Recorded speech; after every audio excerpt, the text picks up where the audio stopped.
क्या record in my computer? जी जी प्रभु जी। हाँ ठीक है। एक कोई और लोग कर सकते हैं, दो दो रखते हैं, कहीं प्रभु जी का नहीं मिले। और कौन कर सकता है? हरे कृष्ण प्रभु जी। उपेंद्र राय प्रभु जी। हाँ उपेंद्र प्रभु जी कर सकते हैं। यस उपेंद्र प्रभु जी। किधर है आपका? हैंड रेज करिए। एंड्रेस उपेंद्र राय। यस हाँ यस, दो लोग करिए।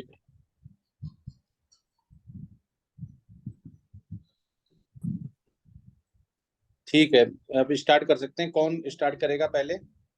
विनय दुबे प्रभु जी। ओके। ग्रुप जी के सभी डिवोटीज हैंड रेज कर दें और प्रेजेंटेशन देते हुए उनका वीडियो ऑन रहना चाहिए। हरे कृष्णा।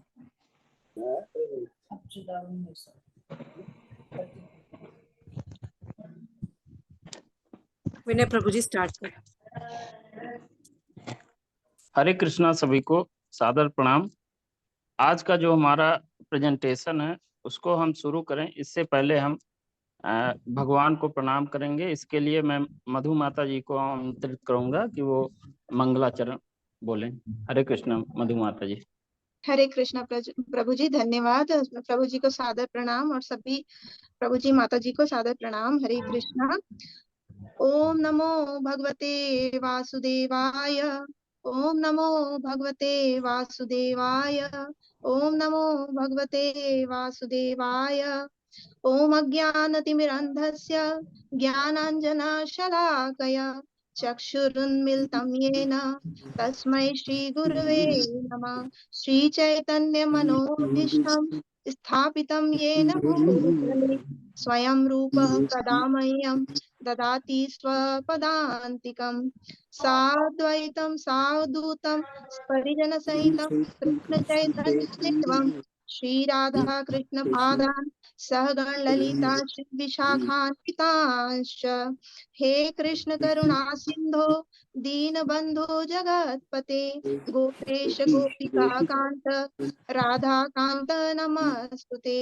वाञ्छाकल्पतरुभ्यश्च कृपा सिन्धुभ्यैव च पतितानां पावनेभ्यो वैष्णवेभ्यो नमो नमः। हरे कृष्णा कृष्ण कृष्ण हरे हरे हरे राम राम राम हरे हरे। नमो विष्णुपादाय कृष्ण पृष्ठाय भूतले श्रीमती भक्ति वेदांत स्वामी निति नामिने। नमस्ते सारस्वती देवी गौरवाणी प्रचारिणे निर्विशेष शून्यवादी पाश्चात्य देशतारिणी। तुलसी प्रणाम मंत्र। वृंदाय तुलसी देव्याय प्रियाय केशवस्य च कृष्ण भक्ति प्रदे देवी सत्यवते नमो नमः। वृंदाय तुलसी देव्याय प्रियाय केशवस्य च कृष्ण भक्ति प्रदे देवी सत्यवते नमो नमः। वृंदाय तुलसी देव्याय प्रियाय केशवस्य च कृष्ण भक्ति प्रदे देवी सत्यवते नमो नमः। हरे कृष्णा कृष्ण कृष्ण हरे हरे हरे राम राम राम हरे हरे। शील प्रभुपाद जी की जय। सभी को एक बार मेरा सादर प्रणाम है। मेरा नाम मधु सोनी है और मैं ग्रुप जी की तरफ से हूँ। और मेरा पहला क्वेश्चन है, भक्ति के अमृत के पूर्वी भाग के अंग्रेजी या संस्कृत में चार तरंगी क्या है? भक्ति रस सिंधु को रसामृत सिंधु को चार भागों में विभाजित किया गया है, जो है पूर्व पश्चिम उत्तर दक्षिण। जिस प्रकार सागर में विभिन्न दिशाओं से लहरें उठती है उसी तरह भक्ति रसामृत सिंधु में भी अनेक लहरें होती है। मैं यहाँ पे पूर्व भाग का विस्तार से वर्णन करने जा रही हूँ। पूर्व भाग के अंतर्गत चार लहरें आती है। लहर एक, इसके अंतर्गत सामान्य भक्ति के बारे में वर्णन किया गया है जिसमें भक्ति का सर्व अवलोकन किया गया है। इसके अंतर्गत अध्याय एक शुद्ध भक्ति के लक्षण आता है जिसमें शुद्ध भक्ति के 6 विभिन्न लक्षणों का वर्णन किया गया है।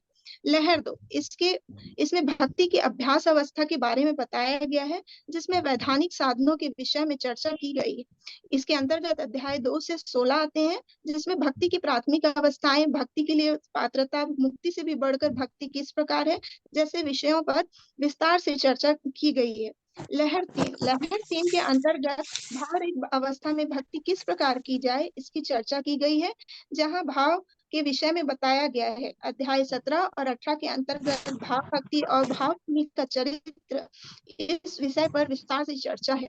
लहर 4, इसके अंतर्गत चरम लक्ष्य अर्थात ईश्वर प्रेम या प्रेमा भक्ति के बारे में बताया गया है। अध्याय 19 में भगवान की शुद्ध भक्ति, जो कि भक्ति की चरम अवस्था है और ईश्वर प्रेम के बारे में बताती है, का वर्णन किया गया है। शुद्ध भक्ति सेवा किसी भी भौतिक लाभ या इंद्र तृप्ति की इच्छा से मुक्त होनी चाहिए, क्योंकि इन इच्छाओं को सकाम गतिविधियों और दार्शनिक अटकलों के माध्यम से विकसित किया जाता है। व्यक्ति को सहज प्रेममयी सेवा द्वारा अधिकारियों से कृष्ण भावनामृत या शुद्ध भक्ति सेवा सीखनी होती है। धन्यवाद प्रभु जी, और सभी को हरे कृष्णा। विनय प्रभु जी, आप प्लीज आगे बढ़ाइए, और मुझसे कोई भी गलती हो तो क्षमा कीजिएगा। बहुत बहुत धन्यवाद माता जी। हरे कृष्ण। शील प्रभुपाद जी की जय। मेरा प्रश्न है, प्रवृत्ति और निवृत्ति शब्दों का अंग्रेजी में अर्थ दीजिए।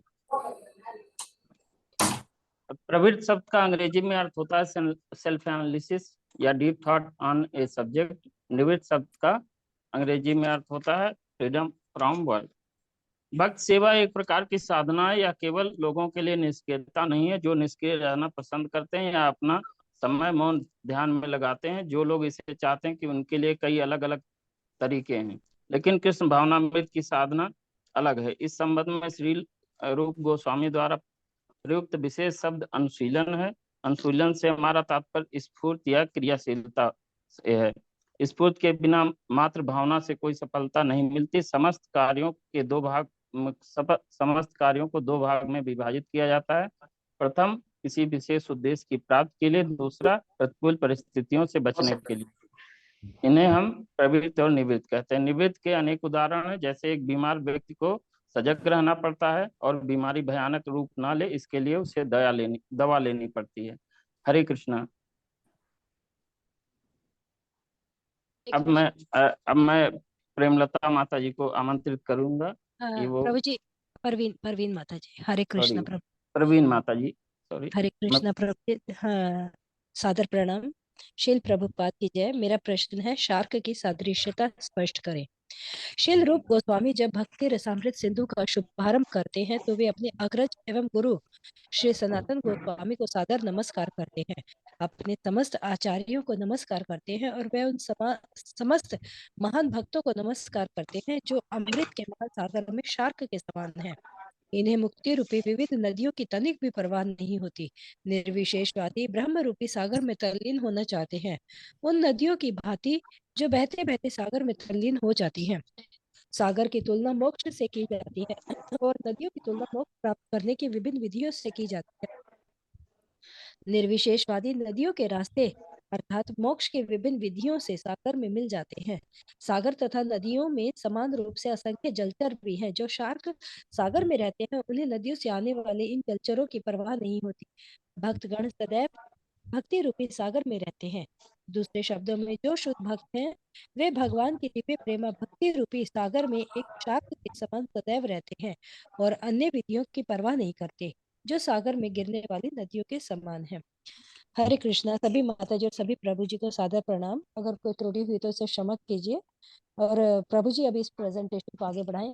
विधि प्रभु जी। जी जी माता जी। अब मैं प्रेमलता माता जी को आमंत्रित करूंगा कि वो उन नदियों की सदस्यता स्पष्ट करें जो नीचे आकर समुद्र में मिल जाती है।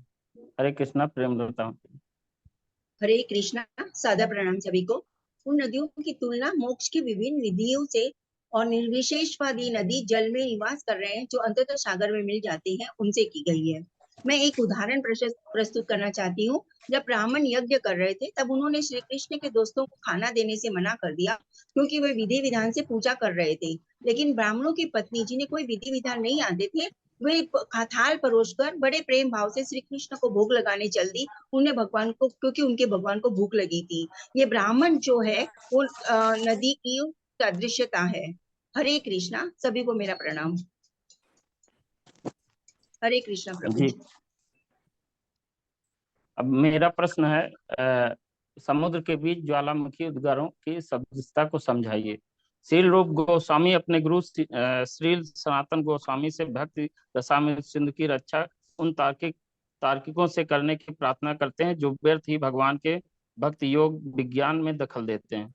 वे इनके तर्कों तथा विवादों की तुलना सागर के बीच उठने वाली ज्वालामुखी उद्गारों से करते हैं। जिस प्रकार सागर के बीच उठने वाली ज्वालामुखी उद्गारों से बहुत ही कम क्षत पहुंच सकती है, उसी प्रकार जो लोग भगवत भक्त के विरुद्ध हैं और जो चरम दिव्य अनुभूति के विषय में अनेकानेक दार्शनिक मत प्रस्तुत करते हैं, वे भक्त के इस महान सागर में तनिक भी विक्षुब्ध नहीं कर सकते। हरे कृष्णा।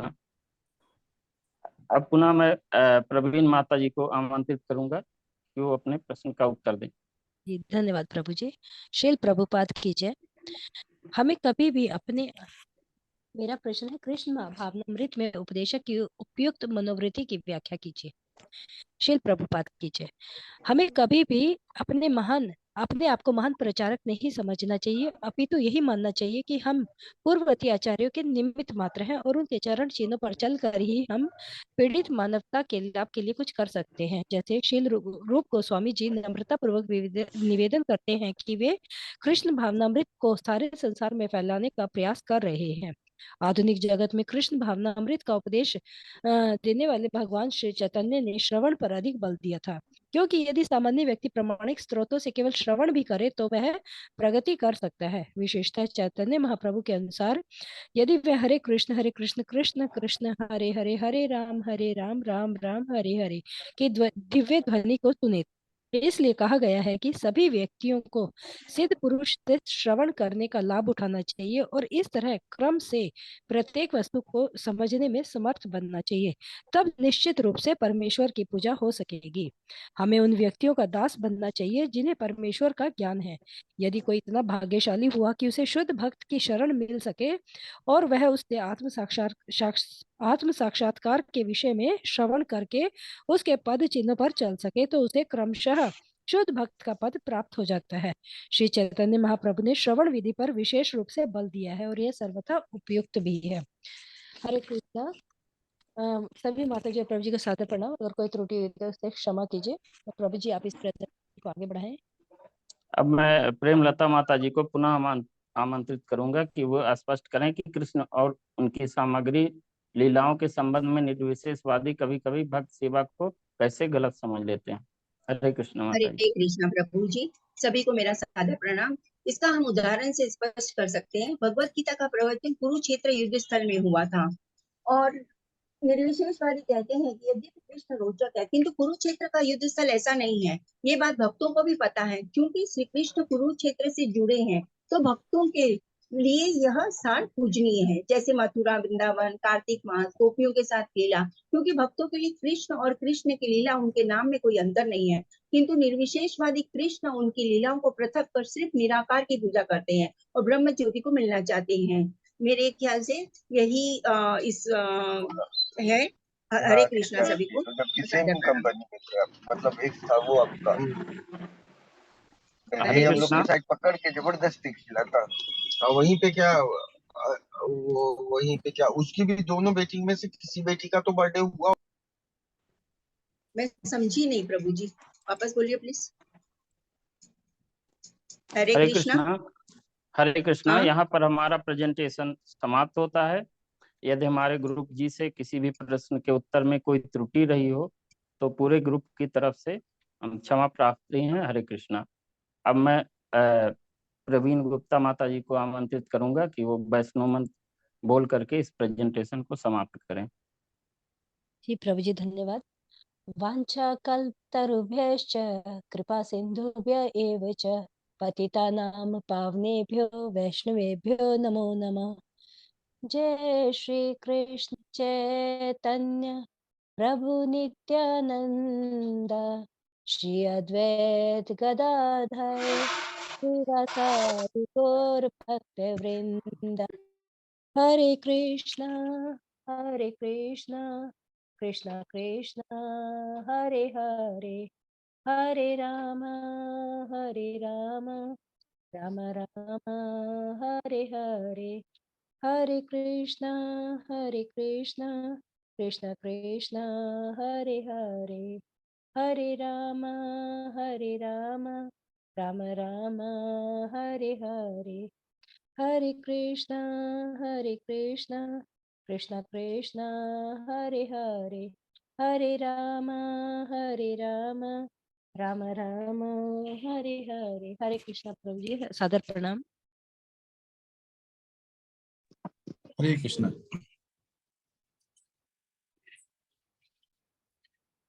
बहुत सुंदर प्रेजेंटेशन, बहुत पॉइंट टू पॉइंट थी, बहुत सुंदर थी और पूरा समझ में भी आया। जब पॉइंट टू पॉइंट बनाते हैं तो समझ में, आप लोगों ने काफी डीप जाके उसके जो मीनिंग्स हैं वो लिखे। लेकिन जैसे इसमें इंग्लिश में कई शब्द आए, तो ये क्या है कि जो क्वेश्चन पेपर बना हुआ है वो हिंदी इंग्लिश दोनों के लिए बना हुआ है। तो जहाँ पे लिखा है ना इंग्लिश में तात्पर्य लिखें, तो वहाँ पे हिंदी या संस्कृत में ही लिखे, मतलब हिंदी ग्रुप वाले। जी प्रभु जी। हाँ, वो कन्वर्जन की वजह से ऐसा होता है, क्योंकि ये दोनों के लिए कॉमन है कि इंग्लिश वालों के लिए लिखा होगा कि हिंदी इंग्लिश में अनुवाद दें, और हिंदी वाले के लिए लिखा होगा हिंदी या संस्कृत में। तो इसलिए उसके लिए होता है। तो आप लोग जब भी ऐसा लिखे इंग्लिश में दें तो इंग्लिश में ही आए। तो जी प्रभु जी। प्रेजेंटेशन आपकी बहुत सही। और इसका पूरा सार क्या होता है, जैसे हमारा हम क्यों पढ़ते हैं, क्यों स्टडी करते हैं इसकी। हमारा केवल अगर श्रीमद् गीता अगर हम ज्ञान ले लेते हैं, भगवान ने बोला भी हुआ है, तो उसके बाद हम क्यों इसमें जाते हैं, क्यों ऐसा हम आगे पढ़ते हैं। भक्ति रसामृत सिंधु हो गया, या ईशोपनिषद हो गया, या श्रीमद् भागवतम हो गया। तो ऐसा पढ़ने की हमें क्यों जरूरत होती है, कौन इस पे रोशनी डालेगा, क्यों हम पढ़ रहे हैं।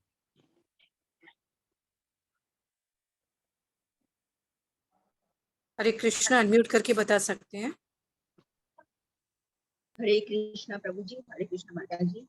अभी हम भगवत गीता पढ़ने के बाद हम भक्ति रसामृत इसलिए पढ़ना चाहते हैं ताकि हम और शुद्ध हो सके और उसके बारे में हमें पूरा ज्ञान मिल सके, ताकि हमें भक्ति के अंतिम रस में, जो भक्ति रस है वहां तक पहुंच सके। और जो हमारे शिक्षकों ने, जो हमारे शिक्षा गुरु ने हमें सिखाया है, वह वही उसी रूप में हम आगे प्रचार प्रसार कर सके और उनकी सहायता कर सके। हरे कृष्णा। तो शिक्षा गुरु आपने बोला, आचार्य या गुरु, तो कितनी तरह के हमारे गुरु होते हैं। हमारे दो तरह के गुरु होते हैं प्रभु जी। कौन कौन से। दीक्षा गुरु एंड शिक्षा गुरु। तो दोनों में अंतर क्या होता है। दीक्षा गुरु हमें दीक्षा देते हैं और शिक्षा गुरु हमें दीक्षा गुरु तक ले जाते हैं, हमें हरि नाम का जप करना सिखाते हैं, सभी चीजों का चीजें सिखाते हैं, हमें हरि नाम का जप करना सिखाते हैं। और दीक्षा गुरु हमें आध्यात्मिक नाम देते हैं। प्रभु जी इतना ही ध्यान है मुझे। हरे कृष्ण प्रभु जी। शिक्षा गुरु कई हो सकते हैं पर दीक्षा गुरु एक ही होते हैं। हरे कृष्ण, सही है।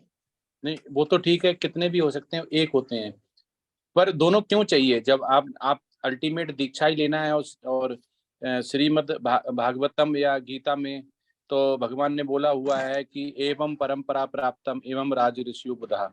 क्योंकि वो कहते हैं जो सर्वोच्च विज्ञान है या ज्ञान है वो गुरु शिष्य परंपरा से आता है, और हम गीता के माध्यम से सीख भी रहे हैं। तो फिर शिक्षा गुरु दीक्षा गुरु दो धारण क्यों करने हैं, और शिक्षा गुरु क्यों, मेन डिफरेंस उसमें क्या है कि क्यों हम शिक्षा गुरु से ही शिक्षा कर लें और अनंत भक्ति तक जाके भगवान के धाम जा सकते हैं। तो फिर दीक्षा गुरु क्यों चाहिए। जब से हम तो अभी शिक्षा ले रहे हैं, उससे हमें पता चल गया। तो अर्जुन जी ने भी कोई दीक्षा थोड़ी ली थी उनसे कि कोई गायत्री मंत्र दिया हो। लेकिन अभी क्यों ऐसा शिक्षा गुरु और दीक्षा गुरु दो धारण करने पड़ रहे हैं, और अर्जुन ने तो एक ही किए थे, भगवान श्री कृष्ण। शिक्षा गुरु हमें दीक्षा गुरु तक ले जाने का जो माध्यम है, ऊपर तक जाने का, उस तरह तैयार करते हैं ताकि हम दीक्षा के लिए तैयार हो सकें। और इसीलिए दीक्षा गुरु हमें एक आध्यात्मिक नाम भी देते हैं अलग से, और वो दीक्षा गुरु से दीक्षा लेने के बाद ही दीक्षित हो सकते हैं। शिक्षा गुरु से तो हम कई शिक्षा ले सकते हैं और हम तैयार हो सकते हैं उस लेवल तक पहुंचने के लिए, लेकिन वास्तविक तो दीक्षा गुरु ही चाहिए जो हमें दीक्षित करेंगे, हमारे आध्यात्मिक नाम देंगे और हमें आगे बढ़ाने के लिए हमारी सफलता करेंगे, हमें प्रयास में सफलता देंगे। तो आप क्या सोच रहे हैं कि दीक्षा दीक्षा मिलने से ही हम आध्यात्म सीखेंगे? हरे कृष्ण प्रभु जी, मैं बताऊं? उमा माता जी। रक्षा। हरे कृष्ण माता जी, हरे कृष्ण प्रभु जी, सादर प्रणाम। प्रभु जी, इन्हीं दोनों तीनों अध्यायों में शुरू में हमने 3 तरह की कैटेगरीज भी पढ़ी हैं भक्तों की, और विशेषकर उच्च श्रेणी, मध्य श्रेणी और निम्न, जिसे हम कनिष्ठ और वरिष्ठ भी कहते हैं। तो उसके हिसाब से अगर चलें तो जो हमारे प्रथम श्रेणी के भक्त हैं वो हमारे जो दीक्षा गुरु हैं, जैसे कि अप नॉर्थ अगर हम देखें तो परम पूजनीय गोपाल कृष्ण स्वामी महाराज हैं, डाउन साउथ देखें तो परम पूजनीय जय पताका स्वामी महाराज हैं। तो वो प्रथम श्रेणी उनको इसीलिए कहा गया है क्योंकि उनका और एक शिक्षा गुरु में कैटेगरी का फर्क आ जाता है, क्योंकि अगर हम देखें तो वो शास्त्रों के पूरी तरह से पालन करने वाले होते हैं। वो दीक्षा गुरु के लेवल पे इसलिए आते हैं क्योंकि वो उस परम सत्य तक एक नॉर्मल शिक्षा गुरु से या एक शिक्षा गुरु से ज्यादा ऊपर होते हैं। तो दोनों की विद्या में, दोनों के ज्ञान में और आगे ज्ञान देने में फर्क होता है। तो जहां तक प्रभु जी मैं समझ पाई हूँ, इसको हमें जो प्रथम श्रेणी और दूसरी अन्य 2 श्रेणियां हैं उनके हिसाब से अगर देखें तो मुझे ऐसा लगता है कि उनके लेवल में फर्क होता है। इसलिए शिक्षा गुरु हमारे अनेक हो सकते हैं, जरूरी नहीं है कि वो सब प्रथम श्रेणी के हों, लेकिन हमें परम सत्य तक पहुंचने के लिए दीक्षा लेना आवश्यक है, और दीक्षा हमें केवल हमारे दीक्षा गुरु ही दे सकते हैं। अगर त्रुटि हुई हो तो प्रभु जी कृपा क्षमा करें, पर मुझे जितना लगा मैंने उतना ही। हरे प्रभु जी, कृष्ण। मैं कुछ बोल सकती हूँ? प्रभु जी, मैं प्रभु जी मैं कुछ बोल सकती हूँ? हरे कृष्ण प्रभु जी। प्रभु जी, दीक्षा शिक्षा गुरु से तो हम सारा ज्ञान प्राप्त कर लेते हैं, परंतु दीक्षा गुरु जो है हमारे सारे पापों को अपने सिर पर ले लेते हैं। एक शिष्य दीक्षा देते हुए वो अपने सारे उसके कलमशों को, उसके द्वारा किए गए अपराधों को अपने ऊपर ले लेते हैं, ऐसा जहां तक मुझे समझ में आया। हरे कृष्ण। सुमलता माता जी। हरे कृष्णा प्रभु जी, सादर प्रणाम। प्रभु जी, एक तो दीक्षा गुरु जो है वो पारंपरिक उसमें आते हैं, और उनका जो गुरु तत्व है प्रभु जी, जो आत्मा को परमात्मा से मिलाकर हमें भगवत धाम ले जाने का जो कार्य करते हैं वो दीक्षा गुरु करते हैं। और वो गुरु ही नहीं होते प्रभु जी, वो भगवान के नित्य पार्षद होते हैं, और जिनके संग से हमको या सेवा से वही पद की समान प्राप्ति होती है जैसे कि हम भगवान को प्राप्त करना चाहते हैं प्रभु जी। और कृष्ण, इसमें कहा गया है कि कृष्ण स्वयं गुरु के माध्यम से हृदय में जो ज्ञान है वो स्वतः प्रकट करते हैं। तो गुरु जो है वो साधारण पुरुष नहीं होता, दीक्षा गुरु वो भगवान के समान, उनके पार्षद के समान ही होता है प्रभु जी।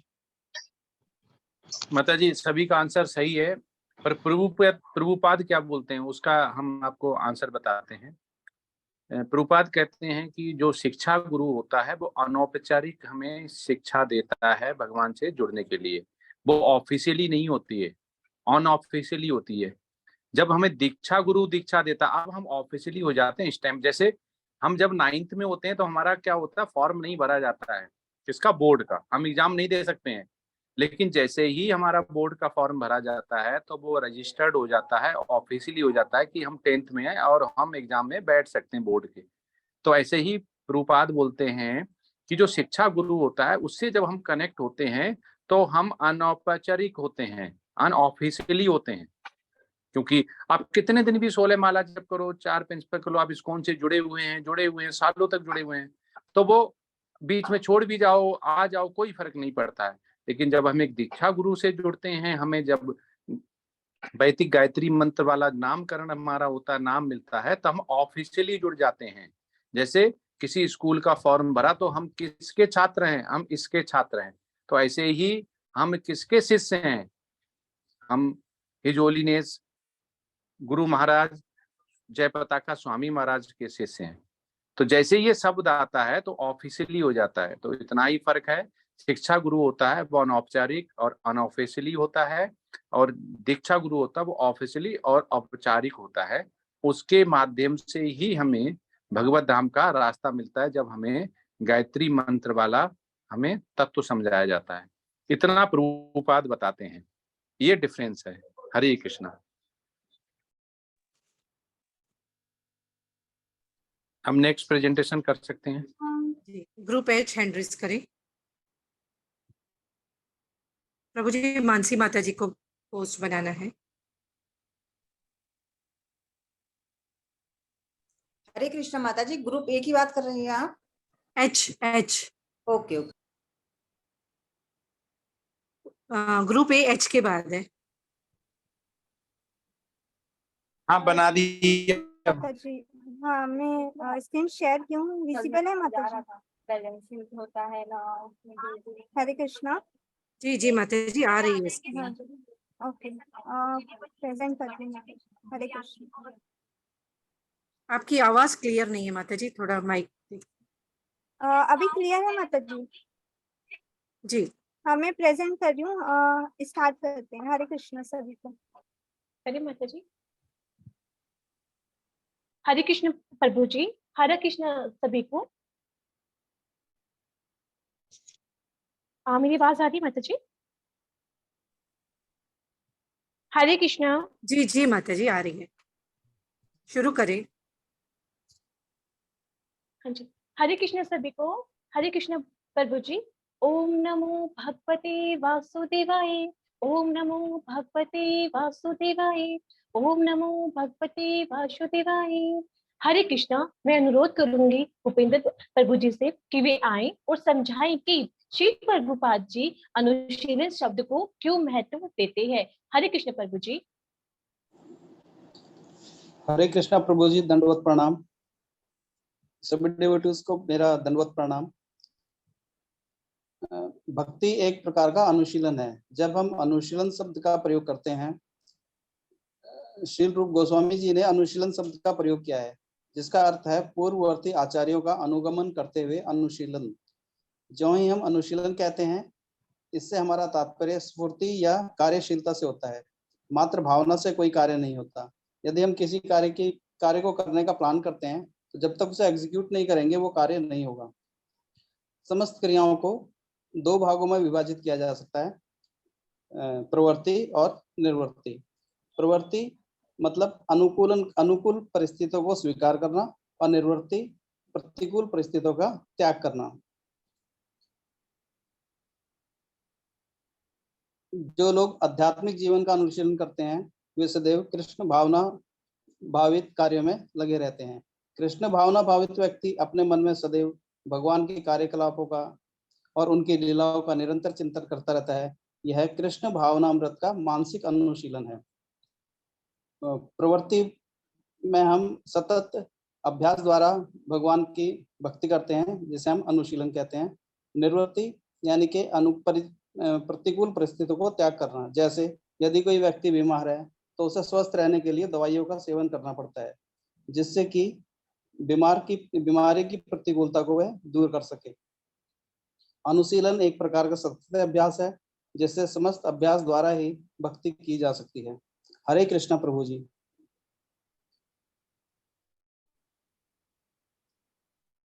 मैं सुरेखा माता जी से अनुरोध करता हूँ कि वह शुद्ध भक्ति सेवा की परिभाषा में कृष्ण शब्द किसका उल्लेख करते हैं के बारे में बताएं। हरे कृष्णा प्रभु जी। हरे कृष्णा सभी को। शील प्रभुपाद जी की जय। शुद्ध भक्ति सेवा की परिभाषा में कृष्ण शब्द निम्न बातों का उल्लेख करता है, जैसे कि एक शुद्ध भक्त कृष्ण को समझना, कर्म या सकाम गतिविधि, इंद्रियों का वास्तविक स्वरूप। एक शुद्ध भक्त की परिभाषा में, जैसा कि रूप गोस्वामी ने अपनी भक्ति रसामृत सिंधु में दी है, कृष्ण की सेवा अनुकूल है और हमेशा कृष्ण के संबंध में है। ऐसा कृष्ण भावना भक्ति कार्यों की पवित्रता बनाए रखने के लिए व्यक्ति को सभी भौतिक इच्छाओं और दार्शनिक अटकलों से मुक्त होना चाहिए। भगवान की सेवा को छोड़कर कोई भी इच्छा भौतिक इच्छा कहलाती है और दार्शनिक अनुमान उस प्रकार की अटकलबाजी को संदर्भित करता है जो अतः शून्यवाद या निर्विशेषवाद के निष्कर्ष पर पहुंचती है। दार्शनिक अटकलों का अंतिम अंत कृष्ण होना चाहिए, इस समझ के साथ कि कृष्ण ही सब कुछ है, सभी कारणों के कारण है और इसलिए हमें उनकी शरण लेनी चाहिए। कर्म या साकाम गतिविधियों को कभी कभी अनुष्ठानिक गतिविधियों से मिलकर समझा जाता है। ऐसे बहुत लोग हैं जो वेदों में वर्णित कर्म कांडों की गतिविधियों से बहुत अधिक आकर्षित होते हैं, लेकिन अगर कोई कृष्ण को समझे बिना केवल कर्म कांड की गतिविधियों के प्रति आकर्षित हो जाता है तो उसकी गतिविधियां कृष्ण भावना अमृत के प्रतिकूल होती हैं। दरअसल कृष्ण भावना अमृत केवल कृष्ण के बारे में सुनने, उनके बारे में जप करने, उनका स्मरण करने आदि पर आधारित है। शील रूप गोस्वामी ने कहा है कि कृष्ण भावना अमृत द्वारा व्यक्ति को सभी संदूषणों से मुक्त होना चाहिए, जिससे वह अपनी इंद्रियों को कृष्ण की सेवा में लगा सके, जो कि इंद्रियों के स्वामी है। हमारी बद्ध अवस्था में हमारी इंद्रियां शारीरिक अंगों की पूर्ति में लगी रहती हैं और जब वही इंद्रियां कृष्ण के आदेश को क्रियान्वित करने में लगी रहती हैं तो हमारी गतिविधियां भक्ति कहलाती हैं। हरे कृष्णा प्रभु जी, हरे कृष्णा सभी को। धन्यवाद प्रभु जी, अगर कोई त्रुटि हो गई हो तो माफ करना। अब मैं डिम्पल माता जी को आमंत्रित करूंगी कि वे आए और अपने प्रश्न का उत्तर दें। नारद पंचरात्र के अनुसार शुद्ध भक्ति की परिभाषा क्या है? हरे कृष्ण प्रभु जी, हरे कृष्ण सभी को। जैसे कि नारद पंचरात्र एक प्राचीन एक वैष्णव साहित्य है, ये एक ग्रंथ है जिसे शील रूप गोस्वामी जी ने लिखा है। अब जो मैं श्लोक बोलने जा रही हूँ ये गीता के अध्याय 3 से लिया गया है और 40वें नंबर का श्लोक है। इंद्रियाणि मनोबुद्धिं रस्याधिष्ठानि मुच्यते यतेर्मोहयते येषि ज्ञानिमवर्तदेहिनम्। जैसे इंद्रियाणी मन तथा बुद्धियां इस काम का एक निवास स्थान कहा जाता है। इसके द्वारा यह काम जीवात्मा की वास्तविक ज्ञान को ढककर उसे मोहित कर लेना है। जैसे कि सर्वोच्च भगवान के लिए भक्ति सेवा का अर्थ है कि उनकी सेवा में जो सभी इंद्रियों का जुड़ाव, ऐसे सेवा जो सभी इंद्रियों का जुड़ाव भगवान के प्रति कर सके। इसके दो महत्व हैं। प्रथम महत्व तो ये होता है कि सभी पदनामों से शुद्ध होना हमें चाहिए। द्वितीय होता है कि इंद्रियाणी को केवल सिर्फ भगवान की सेवा में लगाए रखना, हमेशा भगवान के प्रति सोचना, विचार करना, भगवान के प्रति अपनी इंद्रियों को हम अपने भगवान के सीमित लगाए रखें। जैसे शुद्ध भक्त का मतलब होता है पूर्ण रूप से भगवान के प्रति समर्पण कर देना अपने आप को। अगर हम सरल शब्दों में कहें तो जैसे हमारी आत्मा परमात्मा की डोर से बंध जाए या उसे बांधना एक शुद्ध भक्त कहलाता है। ईश्वर के प्रति अनिष्ठापूर्वक होना ही एक सच्चा साधन ही भक्त कहलाता है। जीवात्मा को अपने मन को प्रत्येक 24 घंटे भगवान श्री कृष्ण की भक्ति में लगाए रखना, उनका सिमरन करना, उनका मनन करना ही एक शुद्ध भक्त कहलाता है। ऐसा नारद जी युधिष्ठिर जी को भगवतम के 7वें स्कंद के 24वें अध्याय में बताते हैं। हरे कृष्ण सभी को, हरे कृष्ण प्रभु जी। अब मैं अनुरोध करूंगी मानसी माता जी से कि वे आए और बताएं कि विभाजनों और लहरों सहित भक्ति रसामृत सिंधु का एक संलोकन प्रस्तुत करें। हरे कृष्ण माता जी। हरे कृष्णा सभी को दंडवत, सबको प्रणाम। हरे कृष्णा माता जी, हरे कृष्णा प्रभु जी। भक्ति रसामृत सिंधु को मुख्यतः 4 भागों में विभाजित किया गया है, जिसे खंड भी कहा जाता है। ये इस प्रकार है: पूर्व खंड, पश्चिम खंड, उत्तरखंड तथा दक्षिण खंड। भक्ति रसामृत सिंधु रूप गोस्वामी द्वारा रचित एक दार्शनिक काव्य है, जिसमें भक्ति के विभिन्न पहलू को विस्तार पूर्वक बताया गया है। इसमें भक्ति रसामृत सिंधु की तुलना सागर से की गई है। जैसे हम सागर को भी 4 भागों में, समुद्र को 4 भागों में विभाजित कर सकते हैं, पूरब, पश्चिम, उत्तर तथा दक्षिण। उसी तरह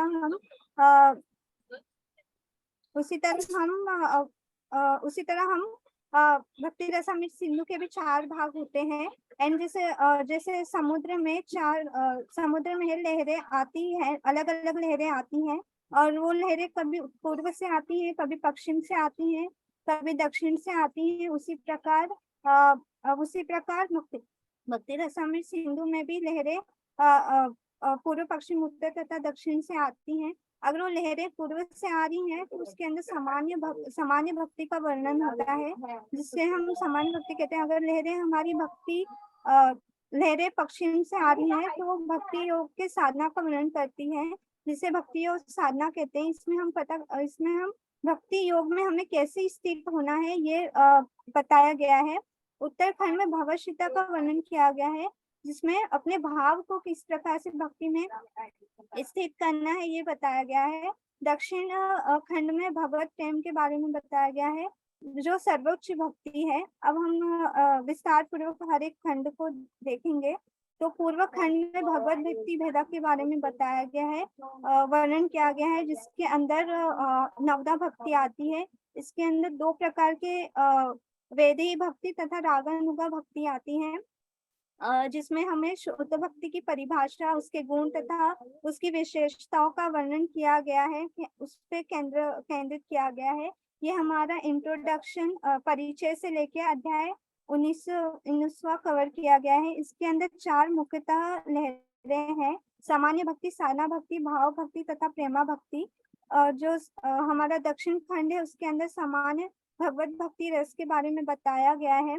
इसके अंदर हम जब एक प्राथमिक भक्त होता है उससे कुछ त्रुटियां होती हैं, तो उसके ऊपर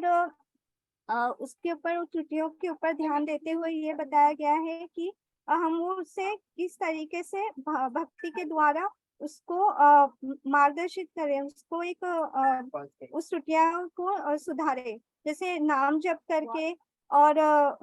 करके भगवान के बारे में स्मरण करके, श्रवण करके, भगवान की लीलाओं का स्मरण करके ये बताया गया है। और इसमें शुद्ध भक्ति की लक्षण बताए गए हैं। जो 3 प्रकार के शुद्ध भक्त होते हैं, जो नवजात भक्त होते हैं, फिर मध्यमा भक्त होते हैं और एक पूर्ण भक्त होते हैं, उनका वर्णन किया गया है। इसके अंदर हमारा अध्याय 20 से लेकर अध्याय 34वां वर्णन किया गया है। इसमें मुख्यतः 5 लहरें हैं, जो इस प्रकार है: विभाव, अनुभाव, सात्विक भाव, अभिचारी भाव तथा स्थायी भाव।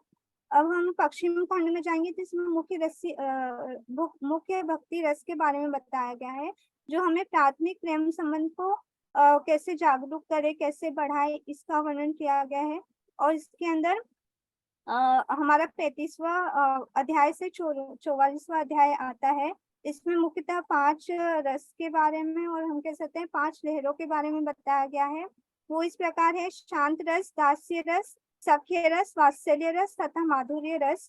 और हम अगर उत्तरखंड में जाएंगे तो उत्तरखंड जो है वो हमारा सर्वोच्च भक्ति कहलाई जाती है। इसके अंदर भगवान से हमें, ईश्वर से कैसे अप्रत्यक्ष प्रेम संबंध स्थापित करना है, और उनके प्रति कैसे एक भाव रखना है, अपने प्रेम संबंध को बढ़ाना है, ये बताया गया है। इसमें हमारा अध्याय 45वें से अंतिम अध्याय 51 आता है। और इसके अगर हम लहरों पे जाएंगे तो मुख्यतः 9 लहरें हैं और 9 रस है। वो इस प्रकार है: हास्य रस, अद्भुता भक्ति रस, वीरा भक्ति रस, करुणा भक्ति रस, रौद्र भक्ति रस, भयानक भक्ति रस, अविभत्स्य भक्ति रस, मैत्री वीरा भक्ति रस, रसाभास। तो ये 9 लहरें जो हैं उत्तरी खंड में हमें देखने मिलती हैं। हरे कृष्णा, अगर कुछ त्रुटि हुई हो तो क्षमा कीजिएगा। अब हम नुपुर माता जी को बुलाते हैं और वो अपने शब्दों में हमें प्रभुपाद की टिप्पणियों को उदाहरण और परिचय से विशिष्ट संस्कृति शब्दों के संबंध में शुद्ध भक्ति सेवा की परिभाषा स्पष्ट करें। हरे कृष्णा। हरे कृष्णा माता जी, हरे कृष्णा सभी को, हरे कृष्णा प्रभु जी। वैसे तो प्रभुपाद, शीला प्रभुपाद जी की जय। वैसे तो शीला प्रभुपाद जी की बहुत सारी टिप्पणियां हैं, उनमें से मैं कुछ का वर्णन करना चाहूंगी। सबसे पहले ये कहना चाहूंगी कि उन्होंने कहा है यह ऐच्छिक नहीं है अपितु अनिवार्य है। यदि हम कृष्ण भावनामृत स्वीकार नहीं करते तो हमारा जीवन अत्यंत कष्टमय होगा। इसके लिए मैं अध्याय 12 उसमें से 5वें श्लोक के लिए बोलूंगी। क्लेशोधिकतरस्तेषाम् अव्यक्तासक्त चेतसाम् अव्यक्ता हि गतिर्दुःखं देहविद्भिर्वाप्यते। इसका मतलब है जो लोग परमेश्वर को निराकार रूप में मानते हैं, ऐसे लोग कृष्ण भावनामृत में प्रगति नहीं कर सकते। इसमें मेरा तात्पर्य यह रहेगा कि यह सच है, क्योंकि यह हम पूरी तरह कृष्णा कॉन्शियसनेस में अपने आप को ढाल लेना चाहिए। जब हमें हमारी अंतिम सांस लें, तब हमें कृष्ण नाम लेते हुए अपने जीवन को त्याग देंगे, तभी हम कृष्णा के गोलोक धाम में जा सकेंगे और किसी भी 84 लाख योनियों में हम फिर से जन्म न लेंगे। श्रील प्रभुपाद जी की एक और टिप्पणी बहुत जरूरी है, यह है कि सबसे अच्छा मित्र आध्यात्मिक गुरु है, क्योंकि वह ब्रह्म की अग्नि से बचाते हैं। इसमें मैं अध्याय 12 श्लोक नंबर 18 को शामिल करूंगी। समशत्रौ च मित्रे च तथा मानापमानयोः शीतोष्ण सुख दुखेषु समसंग विवर्जितः। इसका मतलब है जो इंसान या जीव, हर इंसान हर जीव किसी भी परिस्थिति में हो, समभाव से देखता है, हमेशा समभाव रहता है, उसे अच्छा मित्र कहा जाता है। इसमें मेरा तात्पर्य यह रहेगा कि सबसे पहले शिक्षा गुरु जो हमें इस मार्ग पर ले जाते हैं और हमें श्रीमद् भगवत गीता का ज्ञान देते हैं, फिर आध्यात्मिक गुरु जो हमें भक्ति के मार्ग पर ले जाकर कृष्णा कॉन्शियसनेस में ले जाते हैं।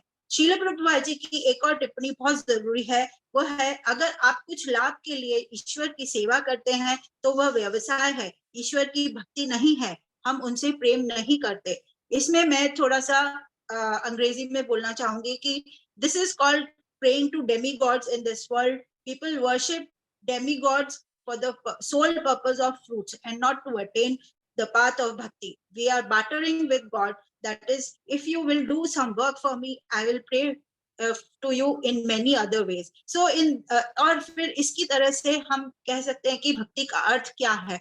भक्ति का अर्थ है प्रीति पूर्वक सेवा। रस क्या है? वह शक्ति जो परोपकारी एक गृहस्थ तथा एक राष्ट्रपति को प्रेरित करती है, उसे रस कहते हैं। शुद्ध भक्ति सेवा क्या है?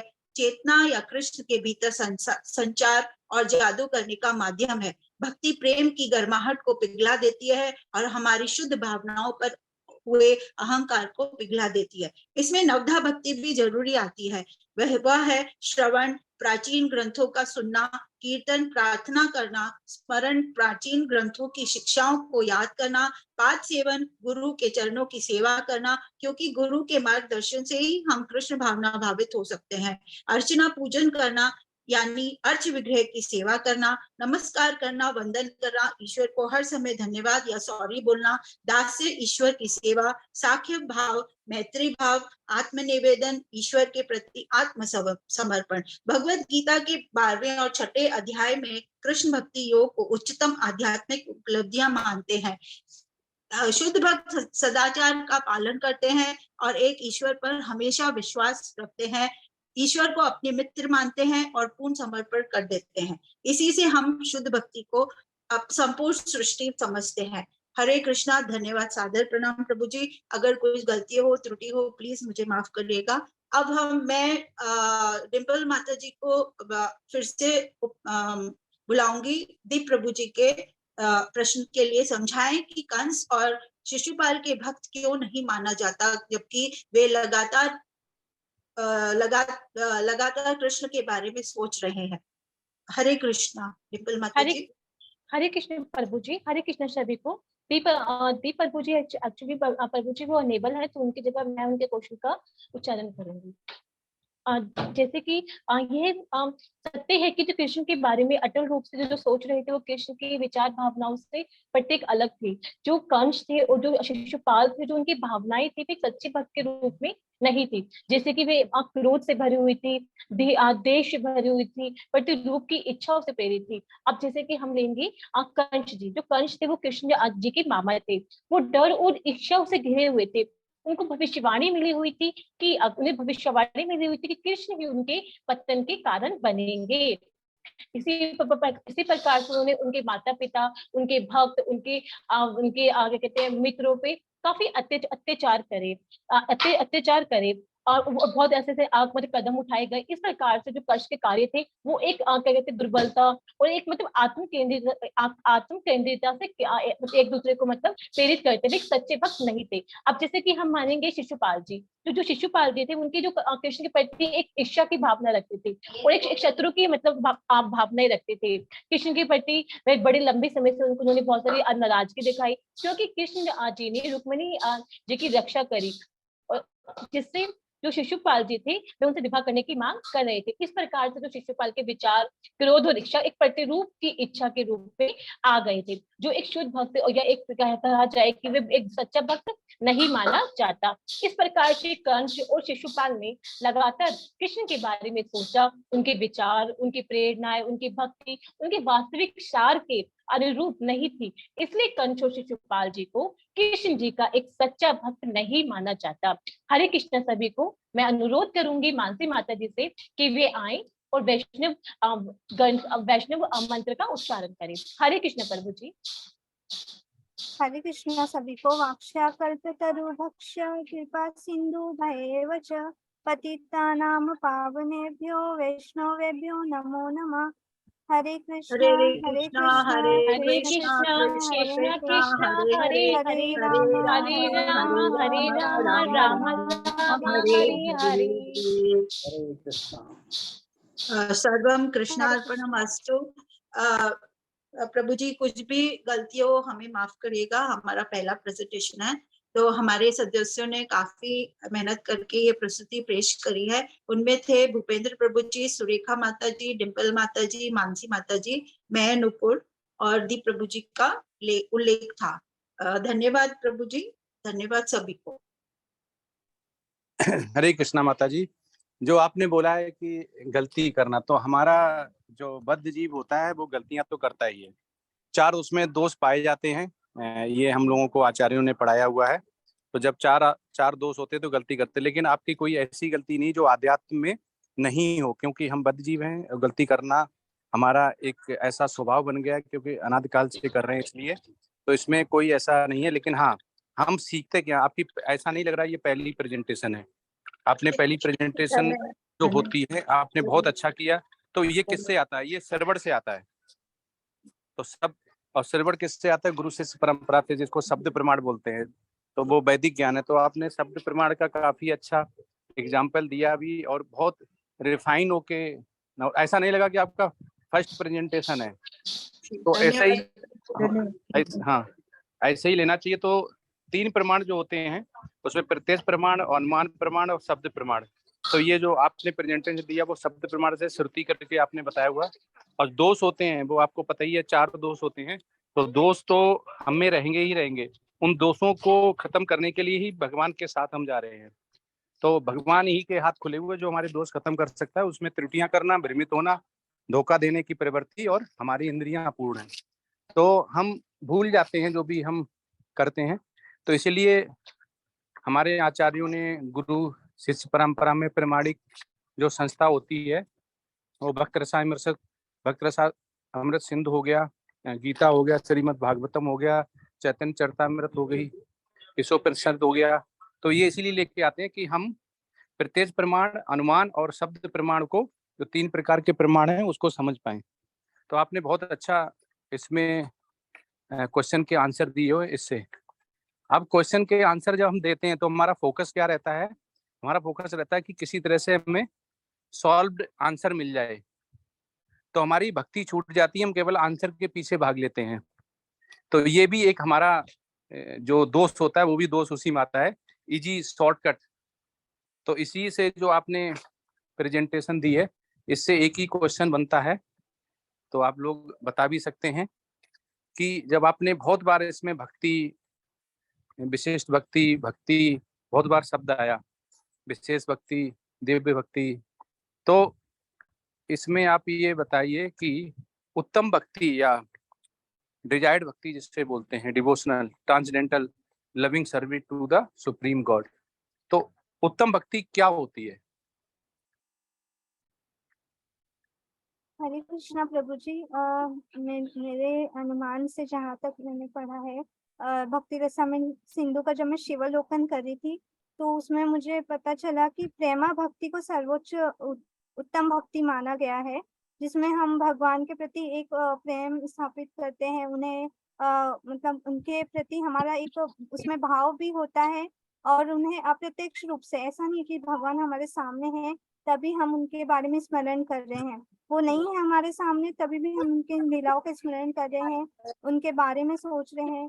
तो प्रेमा भक्ति सर्वोच्च उत्तम भक्ति है। और कुछ त्रुटि हुई हो तो क्षमा कीजिएगा। हरे कृष्ण। और कोई ट्राई करेगा? हरे कृष्ण प्रभु जी। हरे कृष्णा प्रभु जी। डिम्पल माता जी आप बोले। जी जैसे प्रभु जी ने बताया उत्तम भक्ति, तो मेरे जहाँ तक मैंने पढ़ा है उत्तम वो होती है जैसे कि जो मतलब भक्त होता है उसे ग्रंथों और वेदों का ज्ञान हो, मतलब ग्रंथों और वेदों का ज्ञान हो और भक्ति का भी ज्ञान हो, उसे हम एक उत्तम भक्त कह सकते हैं। जैसे कि उसे मतलब ये नहीं कि भक्ति का ही ज्ञान हो, वेदों का हो और ग्रंथों का ध्यान हो, जो सिर्फ पढ़ते, जो भगवान से कोई कामना ना रखे, सिर्फ न मुक्ति की न युक्ति की, वो सिर्फ भगवान की मतलब निस्वार्थ मन से भगवान की पूजा याचना करे, उसे हम मतलब एक भक्त के रूप में कहते हैं कि वह उत्तम भक्त है। कोई भगवान से मांगना हो, कुछ ना हो, एक उत्तम भक्त के रूप में उसे हम पाते हैं। प्रभु जी मैं बोलना चाहूंगी कि मैं अपने तरफ से बोलना चाहूंगी, मैं किताबी बात नहीं कहना चाहती, मैं अपना पर्सनल व्यू ये देना चाहती हूँ कि भगवान से हमें प्रीति करनी चाहिए, हमें भगवान से प्रेम करना चाहिए, और मेन हमें अपने भगवान को एक मित्र की तरह मानना चाहिए। जो भी हमारे मन में है, जो भी हमारी दुविधाएं हैं, हम सिर्फ भगवान के सामने रखकर उनको सॉल्व करने की कोशिश करेंगे। भगवान हमारे सामने है, हम चाहे सो रहे हैं, हंस रहे हैं, खा रहे हैं, कुछ भी हो, सिर्फ एक ही चीज हमारे दिमाग में घूमनी चाहिए कि हाँ भगवान हमारे साथ है। कुछ भी हो जाए, किसी भी स्थिति में हम पहुंचे, हमारी पूरी तरीके से हम संपूर्ण भाव से भगवान को याद करें, किसी भी परिस्थिति में हो, चाहे अच्छा हो, बुरा हो, धूप हो, कुछ भी हो, हम हमेशा भगवान को याद करते रहें और उनको हमेशा हमेशा धन्यवाद करते रहें। ये बहुत बड़ा हमारा, और जो भी हमारे जो कर्म कांड है, हमारे जो कर्म होते हैं, उनमें हमारी कितनी भी गलतियां हो, उसके लिए हमेशा हम भगवान के सामने नतमस्तक होके सुबह उठे, रात को सोते समय, हर समय धन्यवाद और सॉरी बोलना बहुत जरूरी है भगवान से, तभी हम भक्ति के मार्ग पे आगे जा सकेंगे। यही मेरी प्रार्थना है प्रभु जी। उत्तम भक्ति मतलब सभी जीवों में कृष्ण को देखना। हरे कृष्ण प्रभु जी। बोलिए माता जी। हाँ जी प्रभु जी, ये उत्तम भक्ति क्या है? कृष्ण को समझना, जो कृष्ण को अच्छी तरह समझ ले, उनसे प्रेम करे, आध्यात्मिक रास्ते पर चले, जिसे दृढ़ विश्वास हो, उसे उत्तम भक्ति कहा जा सकता। हरे कृष्ण प्रभु जी।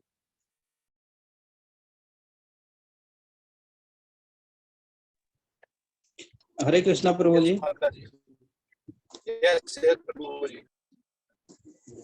प्रभु जी, शुद्ध भक्ति, जो उत्तम भक्ति बताई गई वो है प्रेमा भक्ति, जिसमें अपनी सारी इंद्रियों को मनुष्य प्राणी भगवान की सेवा में लगाए और सभी प्राणियों को समभाव से देखे, चाहे वो कोई पशु हो, चाहे कोई अच्छा इंसान हो, चाहे कोई गरीब आदमी हो, किसी भी तरह का, सबको समभाव से देखे और अपने इंद्रियों को भगवान की भक्ति में लगाए, भगवान की सेवा में लगाए। ये शुद्ध भक्ति है प्रभु जी।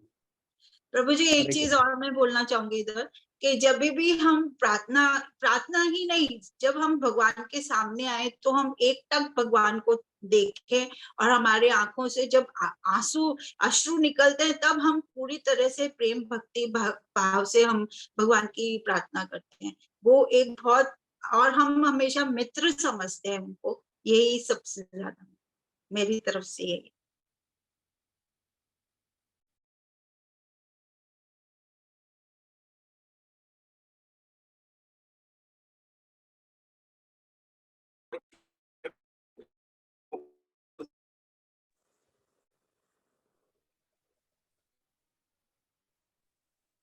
प्रभु जी आवाज नहीं आ रही है, नहीं आ रही है आपकी आवाज। जी पूनम शर्मा माता जी बोलिए। मेरी आवाज नहीं प्रभु जी नहीं आ रही, बहुत टूटी टूटी आ रही है।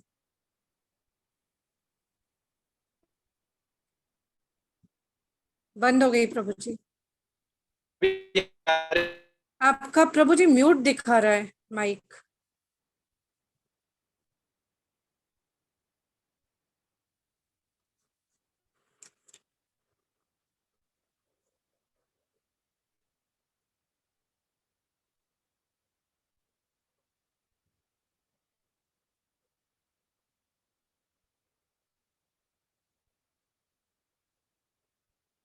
पूनम माता जी तक आप बताना चाहेंगे?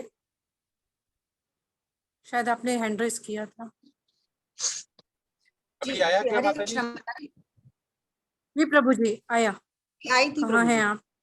और कोई ट्राई करेगा कि मैं बताता हूँ कि क्या बोलते हैं।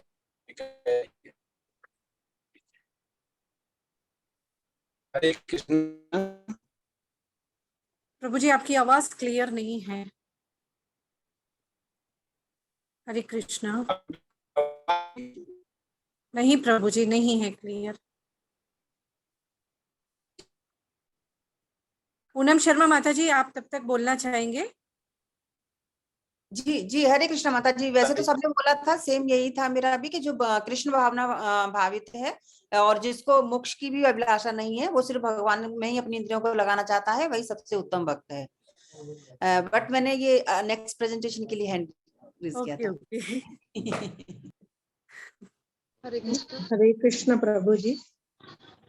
सुमन लता माता जी। हाँ मुग्धा माता जी ने एड्रेस किया पहले। जी जी बोलिए मुग्धा माता जी। बोलिए माता। हरे कृष्ण माता जी। मैं बोल लूँ माता जी, सादर प्रणाम। जी जी माता जी। उत्तमा भक्ति शुभदा होती है, यानी आनंद देने वाली। वो मोक्ष लघुकृत होती है, यानी मोक्ष को भी तुच्छ भाव से मतलब उत्पन्न होते हैं। हमें इतना आनंद आता है कि भक्त जब भक्ति में प्रेम में सेवा करता है तो मोक्ष को भी मोक्ष लघुकृत ऐसे उसको बोला गया है। और वो क्लेशाग्नि मतलब होती है, मतलब हमें सारे क्लेशों से, सारे दुखों से, सारे भौतिक तक की परेशानियों से वो बाहर निकालती। इतना आनंद भक्ति में प्रेम में सेवा से आता है। और भगवान के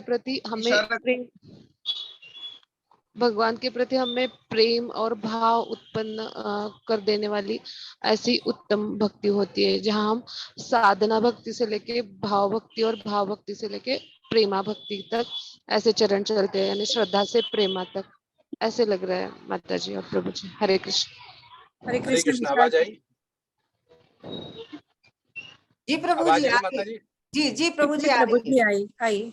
हाँ, तो इसका सही क्वेश्चन क्यों मैं पूछ रहा था कि जब हम क्वेश्चन का आंसर देते हैं तो हम वहीं तक लिमिटेड हो जाते हैं, जबकि इसके भक्त रसामृत सिंधु के पहले श्लोका में देखें तो ये बताया गया हुआ कि उत्तमा भक्ति क्या है। तो आप उसका जो पढ़ेंगे उसमें क्या लिखा हुआ, अन्य बलासता शून्यम ज्ञान कर्माद अनावृतम अनुकूलेन कृष्णानुशीलनम भक्तिर उत्तमा, आया हुआ है ना उसमें।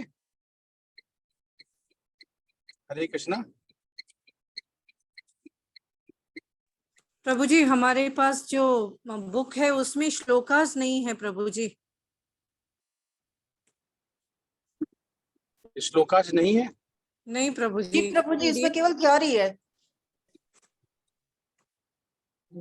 जी इसकी हिंदी पीडीएफ है, उसमें श्लोका भी है। याद नहीं श्लोका प्रभु जी उसमें भी नहीं है। हमारे पास जो पीडीएफ है उसमें श्लोकास भी नहीं है, बुक के जैसे ही है सेम। तो भक्ति रसामृत सिंधु का आप श्लोका पीडीएफ डालेंगे तो उसमें आ जाएगा, नहीं तो मैं प्रभु जी मेरे पास नहीं है, आप मुझे दे दीजिए या आप शेयर कर दीजिए। मैं भेजता हूँ।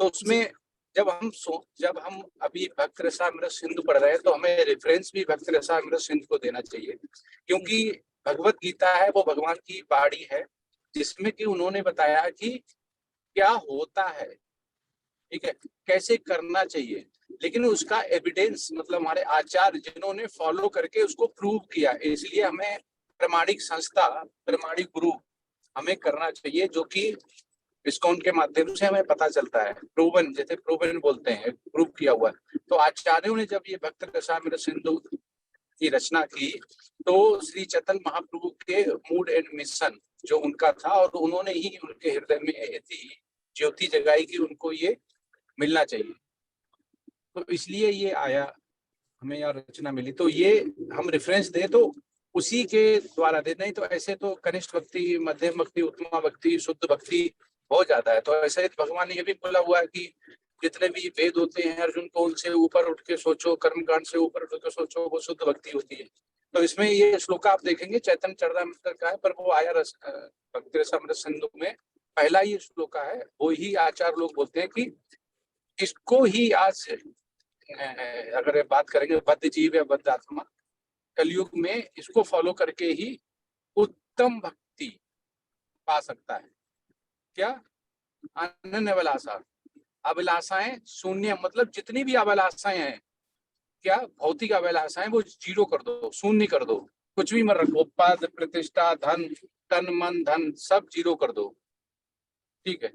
ज्ञानम कर्मादय अनावृतम, ठीक है। ज्ञान कैसा लो? जो कि अनावृत ना होने दे, मतलब बांधे नहीं। तो बांधेगा कौन सा? नहीं, आध्यात्मिक ज्ञान। नहीं तो वेद से हम क्या ज्ञान, कर्मकांड ज्ञान भी ले लेते हैं, तो उसे बंधना नहीं। अनुकूल कृष्णानु, तो ऐसा अनुकूल भी होना चाहिए जो हमारे आध्यात्म के लिए हो। तो इसी को हम बोलते हैं, क्या बोलते हैं? भक्तिर उत्तमा। तो ये भक्तिर उत्तमा का श्लोका है। तो श्लोका जरूर आप रेफर करें और उसी से ये सभी सार लिखें। हरे कृष्णा। हरे कृष्ण प्रभु जी। विशाल प्रभु जी भी कुछ बोलना चाहते हैं इस बारे में, बोल सकते हैं। Yes yes. Hare Krishna Vishal Prabhu ji, unmute करें Prabhu ji.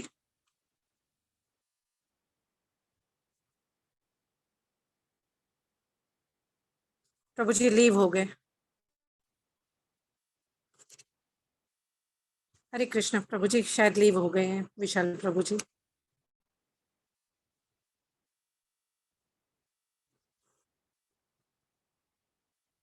Next presentation group A, hand raise करें।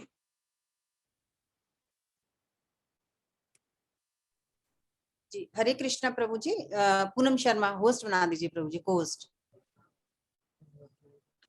हरे कृष्ण। बाकी डिवोटीज हैंड रेज करें।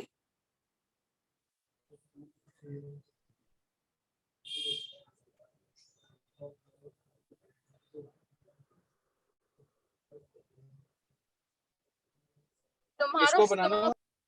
जी पूनम शर्मा प्रभु जी। माता जी हैंड रेज करिए। माता जी एक मिनट। बन गए जी।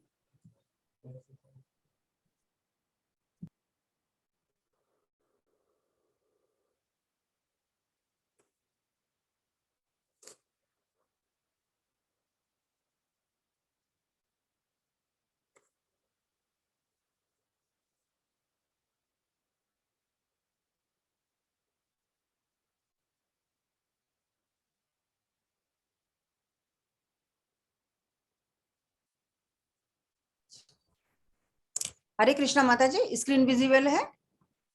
नहीं माता जी। एक मिनट माता जी।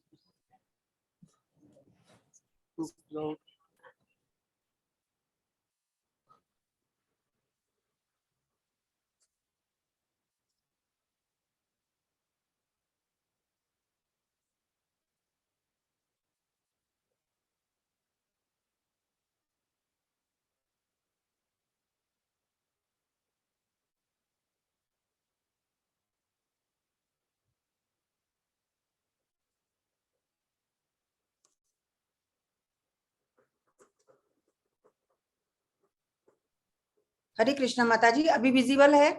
नहीं माता जी, आप या तो मुझे दे दीजिए पीपीटी, मैं उपेंद्र प्रभु जी को दे देती हूँ। उपेंद्र प्रभु जी आप कर सकेंगे? एक मिनट माता जी, मैं तुमसे ट्राई करिए माता हाँ जी। माता जी आ गया है। आ गया माता जी, आ गया। आ गया, यस। ठीक है प्रभु जी।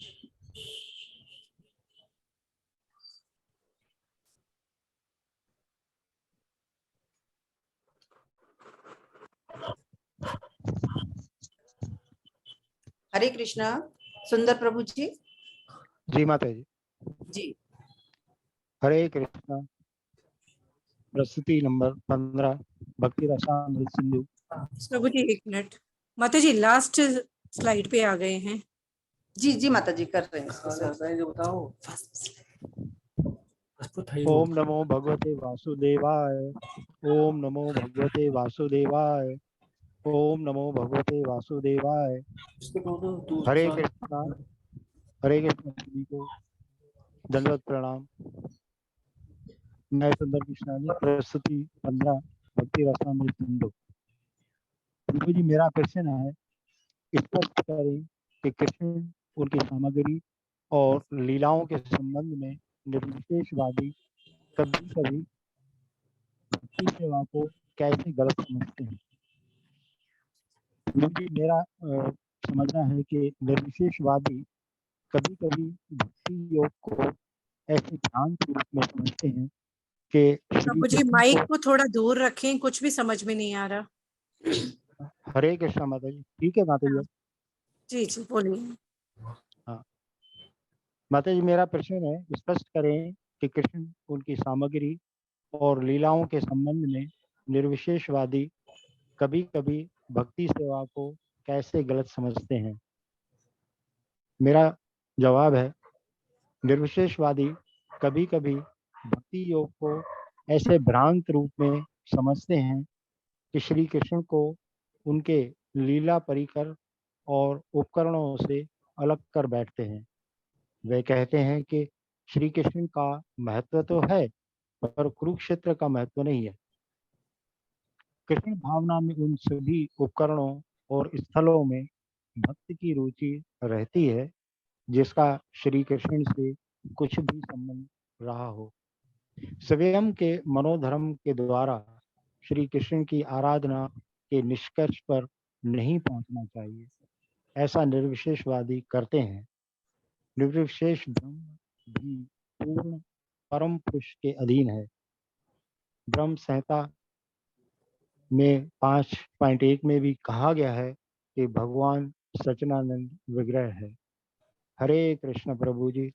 हरे कृष्ण सभी को। श्रील प्रभुपाद की जय। सभी को दंडवत प्रणाम। हरे कृष्ण। हरे कृष्ण। हरे कृष्णा। अभी पुष्पा माता जी, अभी आप अपना प्रश्न बताइए। शुद्ध भक्ति सेवा की 6 विशेषताओं की सूची बनाएं। हरे कृष्ण सभी को प्रभुपाद जी की जय हो। शुद्ध भक्ति सेवा के विशेषताओं की सूची बनाइए। शुद्ध भक्ति शुद्ध भक्ति क्लेश नहीं है,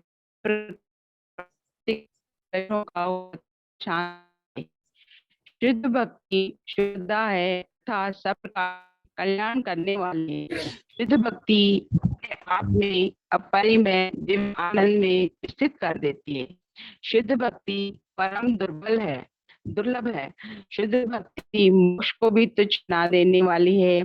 शुद्ध भक्ति श्री कृष्णी है, अर्थात श्री कृष्ण को आकर्षित करने का एकमात्र साधन है। हरे कृष्णा सभी को सादर प्रणाम। शील प्रभुपाद जी की जय हो। हरे कृष्णा सभी को। जी हरे कृष्णा। अभी मोहिनी माता जी आप अपना प्रश्न समझाइए। हरे कृष्णा प्रभु जी। हरे कृष्णा सभी को। मेरा प्रश्न है, प्रभुपाद परिपक्व और अपरिपक्व पाप पूर्ण प्रतिक्रिया के 4 उदाहरणों की सूची बनाएं। पाप पूर्ण कार्य 2 प्रकार के होते हैं, वो जो परिपक्व है और वो जो परिपक्व नहीं है। जिन पाप कर्मों के लिए हम वर्तमान समय में दुख भोग रहे हैं वो परिपक्व कहलाते हैं। हमारे भीतर संचित बहुत से पाप कर्म कार्य जिनके हमें अभी तक कष्ट नहीं हुआ है अपरिपक्व माने जाते हैं। जैसे कि किसी व्यक्ति ने आपराधिक कृत्य किया हो लेकिन उसके लिए उसे अभी तक गिरफ्तार नहीं किया गया हो, इसी प्रकार हमारे कुछ पाप पूर्ण कार्यों के लिए हम भविष्य में कष्टों की प्रतीक्षा कर रहे हैं और जो परिपक्व है हम वर्तमान समय में पीड़ित है। इस प्रकार पापमय गतिविधियां और उनके सहवर्ती कष्टों की एक श्रृंखला है और बद्ध आत्मा इन पापों के कारण जन्म जन्मांतर कष्ट भोग रहे हैं। वो वर्तमान जीवन में अपने पिछले जीवन के पाप कर्मों के फल भुगत रहे हैं और अपने भावी जीवन के लिए और कष्ट उत्पन्न कर रहे हैं। यदि कोई किसी पुरानी बीमारी से पीड़ित है या कानूनी उलझन से पीड़ित है या कोई निम्न और पतित परिवार में पैदा हुआ है या कोई अशिक्षित और कुरूप है तो परिपक्व पापपूर्ण गतिविधियां प्रदर्शन होती है। अगर हम कृष्ण भावनामृत को अपना ले तो पाप कर्मों के प्रति इन सभी प्रतिक्रियाओं को तुरंत रोका जा सकता है। हरे कृष्णा। हरे कृष्णा। मोहिनी माता जी, मिताली माता जी, अभी आप अपना प्रश्न को जी। हरे कृष्णा प्रभु जी, हरे कृष्णा सभी को।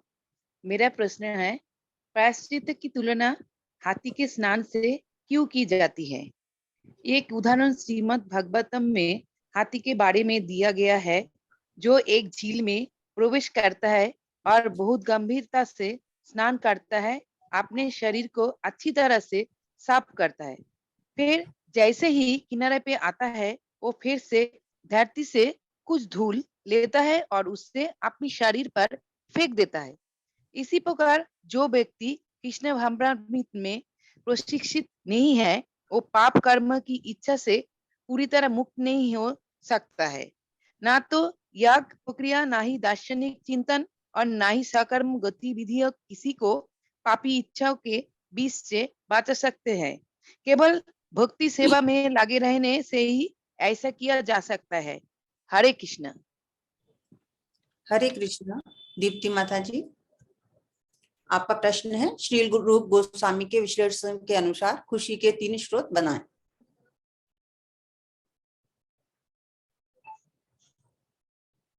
हरे कृष्णा। दीप्ति माता जी। हरे कृष्णा जी। खुशी के 3 स्रोत हैं: भौतिक आनंद से प्राप्त खुशी, सर्वोच्च ब्रह्म के साथ स्वयं की पहचान से प्राप्त खुशी और कृष्ण भावनामृत से प्राप्त खुशी। शुद्ध भक्ति सेवा से प्राप्त खुशी सर्वोच्च है क्योंकि यह शाश्वत है, लेकिन भौतिक पूर्णता या स्वयं को ब्रह्म समझने से प्राप्त खुशी बेकार है क्योंकि यह अस्थायी होती है। किसी को भौतिक सुख से गिरने से कोई रोक नहीं सकता और यहाँ तक कि निर्विशेष ब्रह्म के साथ स्वयं की पहचान से प्राप्त आध्यात्मिक सुख से भी गिरने की पूरी संभावना। यह देखा गया है कि महान मायावादी मतलब निर्विशेषवादी सन्यासी, बहुत उच्च शिक्षित और लगभग आत्मज्ञानी कभी कभी राजनीतिक गतिविधियों या सामाजिक कल्याण गतिविधियों में शामिल हो सकते हैं। इसका कारण यह है कि वे वास्तव में अव्यक्तिगत समझ से कोई परम पारलौकिक खुशी प्राप्त नहीं करते और इसीलिए उन्हें भौतिक मंच पर आना पड़ता है और ऐसे सांसारिक मामलों को अपनाना पड़ता है। ऐसे कई उदाहरण हैं, विशेषकर भारत में। यहाँ ये मायावादी सन्यासी फिर से भौतिक स्तर पर उतरते हैं, लेकिन जो व्यक्ति पूरी तरह से कृष्ण भावनामृत में है वह कभी भी किसी भी प्रकार के भौतिक पंच पर नहीं लौटेगा, चाहे वह कितने ही आकर्षक और आकर्षक क्यों न हो। वह हमेशा जानता है कि किसी भी भौतिक कल्याणकारी गतिविधियों की तुलना कृष्ण चेतना की आध्यात्मिक गतिविधि से नहीं की जा सकती। हरे कृष्णा। हरे कृष्णा माता जी, बहुत अच्छा से आपने प्रेजेंट किया अपना प्रश्न। अभी मेरा ही प्रश्न है उच्चतम स्तर पर शुद्ध भक्ति सेवा का प्रतीक कौन है? तो इसमें बताया गया है कि उच्चतम स्तर पर शुद्ध भक्ति सेवा का प्रतीक श्रीमती राधा रानी है। श्रीमती राधा रानी अर्थात इसमें श्रीमती राधा रानी को उच्चतम स्तर पर भक्ति का प्रतीक बताया गया है। क्यों? क्योंकि वो भगवान कृष्ण को भी आकर्षित कर सकती हैं, यानी कि वो इतनी अधिक उनका भक्ति रसात्मक सिंधु में बताया गया है कि जो राधा रानी हैं और वह कृष्ण को अधिक आकर्षित कर सकती हैं और इसलिए उन्हें भक्तजन मदन मोहन मोहिनी भी कहते हैं। इसमें आगे वो बताया है कि जैसे भक्ति का आचरण करने का अर्थ इसमें बताया है कि राधा रानी के चरण चिन्हों का अनुसरण करना चाहिए। यानी कि कोई भी शुद्ध भक्ति में जाना चाहता है, भक्ति में ज्यादा से ज्यादा अपने आप को आगे बढ़ाना चाहता है, तो वह राधा रानी के चरणों का अनुसरण कर सकता है। इसलिए वृंदावन में राधा रानी का ही आश्रय लिया जाता है, अर्थात वहां पे हर समय राधे राधे इस तरीके से बोला जाता है। राधा रानी का ही आश्रय क्यों लिया जाता है? जिससे कि वो अपनी भक्ति को सिद्ध कर सकें। कहने का तात्पर्य यह है कि जो भक्ति है वो राधा रानी यानी प्राकृतिक जगत की क्रिया नहीं है, यानी कि वो राधा रानी के ही अंडर में आती है। तो प्रत्यक्ष रूप से ये भी कह सकते हैं कि जो राधा रानी है भक्ति पर उन्हीं का नियंत्रण, एक तरीके से उन्हीं के नियंत्रण में आती है, तो हमें उन्हीं के पद चिन्हों का अनुसरण करना चाहिए। भगवत गीता में प्रमाण है कि जो महात्मा पुरुष दैवी प्रकृति राधा रानी के आश्रित हैं, अतः साक्षात श्री कृष्ण की जो अंतरंगा शक्ति है उसी के द्वारा जो भक्ति है वह संचालित होती है, इसलिए वह कृष्ण को भी अपने वश में कर लेती है। इसीलिए उच्चतम स्तर पर शुद्ध भक्ति सेवा का प्रतीक राधा रानी को कहा गया है। हरे कृष्ण प्रभु जी। अभी नेक्स्ट है आगे त्रिलोकी प्रभु जी, वो विनोद प्रभु जी का है, तो इसको कौन प्रेजेंट करेगा? हम ही कहा माता जी। हरे कृष्ण माता जी। हम जी प्रभु जी, जी करिए प्रभु जी। माता जी, विनोद अरोड़ा का प्रभु जी का जो प्रश्न है, भक्ति सेवा कृष्ण से भी बड़ी क्यों है? उत्तर में यह है, भक्ति सेवा का अर्थ होता है कृष्ण भावना भावित गतिविधियों को आगे बढ़ाना है या पूर्ण समर्पण या सेवा करना। श्रील रूप गोस्वामी श्रीमद् भागवतम 11वें श्लोक 14वें अध्याय और 18वें श्लोक में भगवान श्री कृष्ण द्वारा उद्धव को दिए निर्देश के संबंध में है, जहाँ वे कहते हैं कि मेरे प्रिय उद्धव, मेरे लिए भक्ति सेवा एक प्रज्वलित आग तरीके है जो राख में जलकर असीमित ईंधन प्रदान कर सकती है। जो कृष्ण भावना मृत और आध्यात्मिक सेवा में लगा हुआ है वह बिना शंका के भौतिक पाप गतिविधियों से सभी कलमशों से मुक्त हो जाता है। इसलिए भक्ति सेवा में वास्तव में पाप कर्मों की सभी प्रकार के प्रतिफलों को निष्प्रभावी करने की शक्ति है। इस प्रकार श्रीमद् भागवतम में कहा गया है कि भक्ति सेवा करने से एक व्यक्ति जो कुत्ता खाने वालों को परिवार में पैदा हुआ था, वह वेदों के अनुशंसित कर्मकांडों के प्रदर्शन में भाग लेने की योग्य हो जाता है। हम लोगों को भगवान के पवित्र नामों का जप शुरू कर देना चाहिए। हरे कृष्ण कृष्ण कृष्ण हरे हरे, हरे राम राम राम हरे हरे। अतः भाव यह है कि भक्ति सेवा के मार्ग पर चलने वालों को ज्ञान बिना मांगे ही सहज प्राप्त हो जाता है। भक्ति सेवा से जुड़कर हमारे अंदर कई मानवीय गुणों का समावेश होता है जो मानव कल्याण में निहित होता है। अतः भक्ति सेवा कृष्ण से भी बड़ी है। हरे कृष्ण कृष्ण कृष्ण हरे हरे, हरे राम राम राम हरे हरे। हरे कृष्ण माता जी। हरे कृष्ण प्रभु जी। हाँ माता जी, अब हमारा प्रश्न है कि मदन मोहन मोहनी शब्द का अर्थ क्या है? उत्तर यह है, मदन मोहन का जो अर्थ होता है वह आकर्षण और प्यारा अर्थात श्री कृष्ण। मोहिनी का जो अर्थ होता है जो मदन मोहन को भी मंत्र मुग्ध कर दे। यहाँ पर भाव यह होता है कि कृष्ण को मदन मोहन के रूप में मानते हैं जो सभी को मंत्र मुग्ध कर देते हैं। उनकी पत्नी राधा रानी को मदन मोहन की मोहिनी के रूप में मानते हैं जो मदन मोहन को भी मंत्र मुग्ध कर सकती हैं। अर्थात राधा रानी के बिना श्री कृष्ण तक पहुंचना संभव ही नहीं है। अर्थात मदन मोहन की मोहिनी बराबर राधा रानी। हरे कृष्ण कृष्ण कृष्ण हरे हरे, हरे राम राम राम हरे हरे। हरे कृष्ण माता जी। हरे कृष्ण प्रभु जी। अभी अभय कुलकर्णी प्रभु जी का प्रश्न है, वो एब्सेंट है प्रभु जी, तो उनका प्रश्न मैं ही लेती हूँ। ये उनका प्रश्न है, अज्ञान को नष्ट करने में कृष्ण भावनामृत की शक्ति को दर्शाने वाले पद्म पुराण की सादृश्यता को स्पष्ट कीजिए। तो इसमें पद्म पुराण की जो सादृश्यता दी गई है, एग्जाम्पल जो दिया गया है उसके विषय में बताना है। तो इसमें कहा गया है कि जो पद्म पुराण है वो पाप पूर्ण कर्मों के प्रभाव कृष्ण भावना भावित होने से तुरंत लुप्त हो जाते हैं। यानी कि इसमें बताया गया है कि अगर व्यक्ति या जीव, जो वो जीव है वह भौतिकता को छोड़कर कृष्ण भावना में लगता है तो उसके जो भी जितने भी पाप कर्म है वह सभी लुप्त हो जाते हैं या तुरंत ही उनसे छुटकारा मिल सकता है। नेक्स्ट इसमें बताया है कि कृष्ण भावना में भगवान की सेवा में संलग्न रहा जा सकता है। ये भी पद्म पुराण में कहा गया है कि कृष्ण भावना व्रत में रहकर अधिक से अधिक हम भक्ति में जा सकते हैं, कृष्ण भावना में लग सकते हैं। उसके बाद बताया है प्रारब्ध के अनुसार हम जीवन में कष्ट उठा रहे होते हैं, यानी जो हमारे प्रारब्ध के पाप, जो हमारे पाप और पुण्य होते हैं उनके अनुसार हम फल भोग रहे होते हैं। तो ये सब पद्म पुराण के अनुसार कहा गया है। नेक्स्ट, पाप पूर्ण इच्छाओं का संग्रह बीज रूप में हमारे हृदय में रहता है। यानी कि जो हमारे जो पाप और पुण्यों का जो बीज होता है वो हमारे हृदय में संग्रहित होता है, और जो हम प्रारब्ध में दुख भोग रहे होते हैं वो उसी की वजह से होते हैं। और कुछ ऐसे भी होते हैं जो बीज रूप में हमारे अंदर रहते हैं, जो समय आने पर बाहर निकलते हैं। नेक्स्ट है इसमें कृष्ण भावना व्रत में संलग्न होने से हम पाप पूर्ण कर्मों को बीजों को फलीभूत होने से रोक सकते हैं। तो इसमें बताया है कि जो भी हमसे जाने अनजाने जो भी गलतियां हो जाती हैं, जो पाप कर्म हो जाते हैं, लेकिन यदि कोई भी जीव कृष्ण भावना में लगता है, कृष्ण भक्ति में लगता है, भक्ति के मार्ग पर आगे बढ़ता है, तो वह इनसे तुरंत मुक्ति प्राप्त कर सकता है। इसके अतिरिक्त कहा है कि यदि कोई भगवान लाइफ टाइम या कह सकते हैं पूरी जीवन भर अनैतिक कार्यों में लगा रहा हो, कुछ गलती से कुछ जानने के बाद अगर उसने अपने आप में सुधार कर लेता है, उसके बाद जो अंतिम समय में वह भगवान का स्मरण करता है, तो वह अपने जो पुराने या प्रारब्ध के जो कर्म हैं उनसे कुछ हद तक थोड़ा सा मतलब पापों से वो मुक्ति पा सकता है। भगवान की शरणागति ग्रहण करने से वो उन पापों से मुक्ति प्राप्त कर सकता है। जो पाप कर्मों के फल से शुद्धि केवल भक्ति मार्ग से ही हो सकती है, और जो कर्म कांड है उनसे क्षणिक मुक्ति ही मिलती है।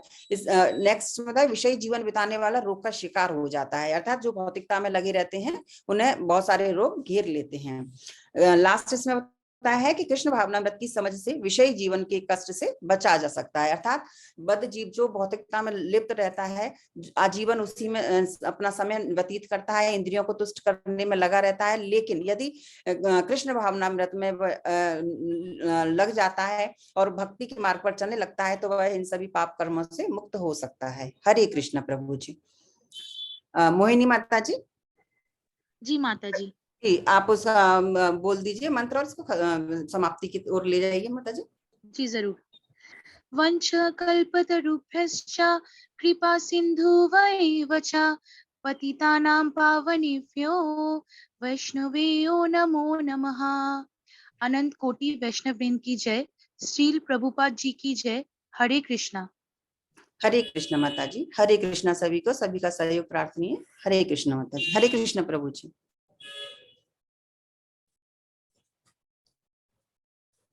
हरे कृष्ण प्रभु जी।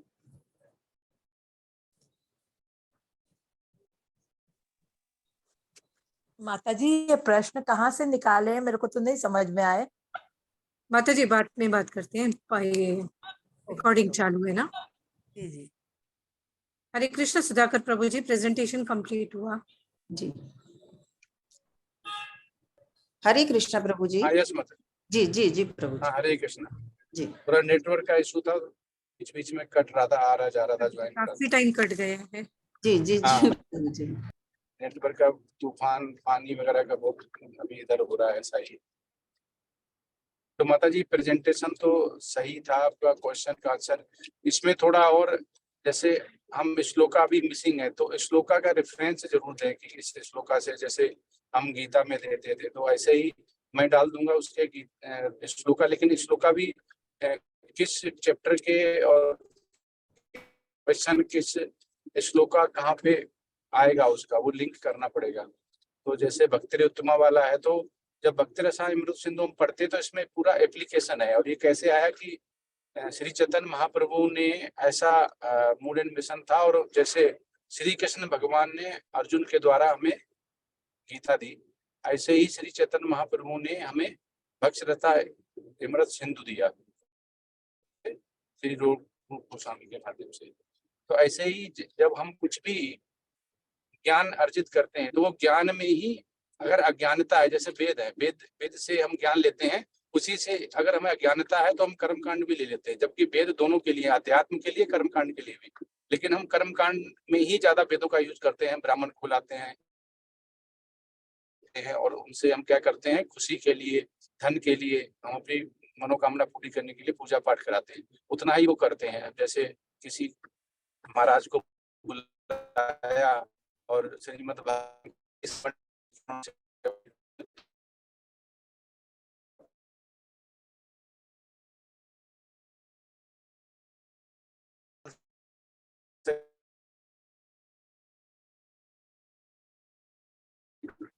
इतना ना तो परफेक्ट होता है अभी कलयुग में, और ना कोई इतना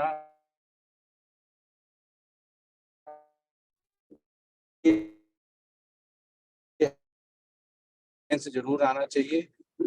और 15 मिनट में जो क्वेश्चन होते हैं, जितना ज्यादा हम उसको। हरे कृष्ण प्रभु जी, आपकी आवाज वापस। हरे कृष्णा।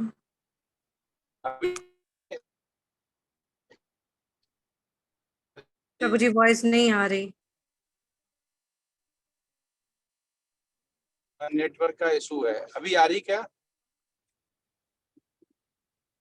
जी प्रभु प्रभु जी हरे आ रही कृष्णा। है। जी प्रभु जी आ रही आप है, ये आ कह रही रहे हैं कि हाँ, इस श्लोका का रेफरेंस देना होगा, और जब हम ऐसे किसी ज्ञान को अर्जित करते हैं, वो वेद से आता है, तो वेद का। हरे कृष्णा। अभी आ रही है क्या? जी जी प्रभु जी आ रही। हाँ, पता नहीं चलता अभी। तो वेद में अगर मनुष्य दो तरह के हो सकते हैं, एक उसी से आध्यात्म की नॉलेज ले लेगा, उसी में से मेटेरियलिस्टिक नॉलेज। मेटेरियलिस्टिक नॉलेज क्या होती है कि उसी में से हम कर्म कांड के लिए नॉलेज लेते हैं, जिसमें कि हम कुछ या किसी भी तांत्रिक मांत्रिक को बुला के अपना उसी के लिए अपना प्राप्त करने के लिए हम उसका यूज करते हैं। तो ये कैसे यूज करते हैं, जिसमें कि हम क्षणिक मात्र खुशी, धन अर्जित करते हैं, खुश हो जाते हैं, उसी में से जो करते के लिए बताता है, उसी वेद से समझता है कि कांड क्या है, कर्म से ऊपर उठ के शुद्ध सतोगुण जाता है। जैसे भगवान अर्जुन को बोला हुआ कि जो वेद हैं वो तीनों गुणों के विषय में आते हैं, और उठ के शुद्ध सतोगुण में आओ। तो जो भक्ति रसामृत सिंधु है, जब इसके क्वेश्चन के आंसर करते हैं, तो हमें ऑब्जेक्टिव समझ में आना चाहिए कि अभी मैंने गीता पूरा कर लिया, उस गीता का को फॉलो कैसे करना, उसका एप्लीकेशन कैसे करना है, उसको डेमोन्स्ट्रेट करने का।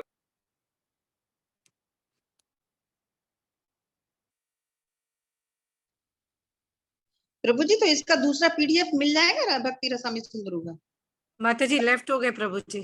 अरे हाँ, अभी दोबारा आया। जी जी प्रभु जी जी।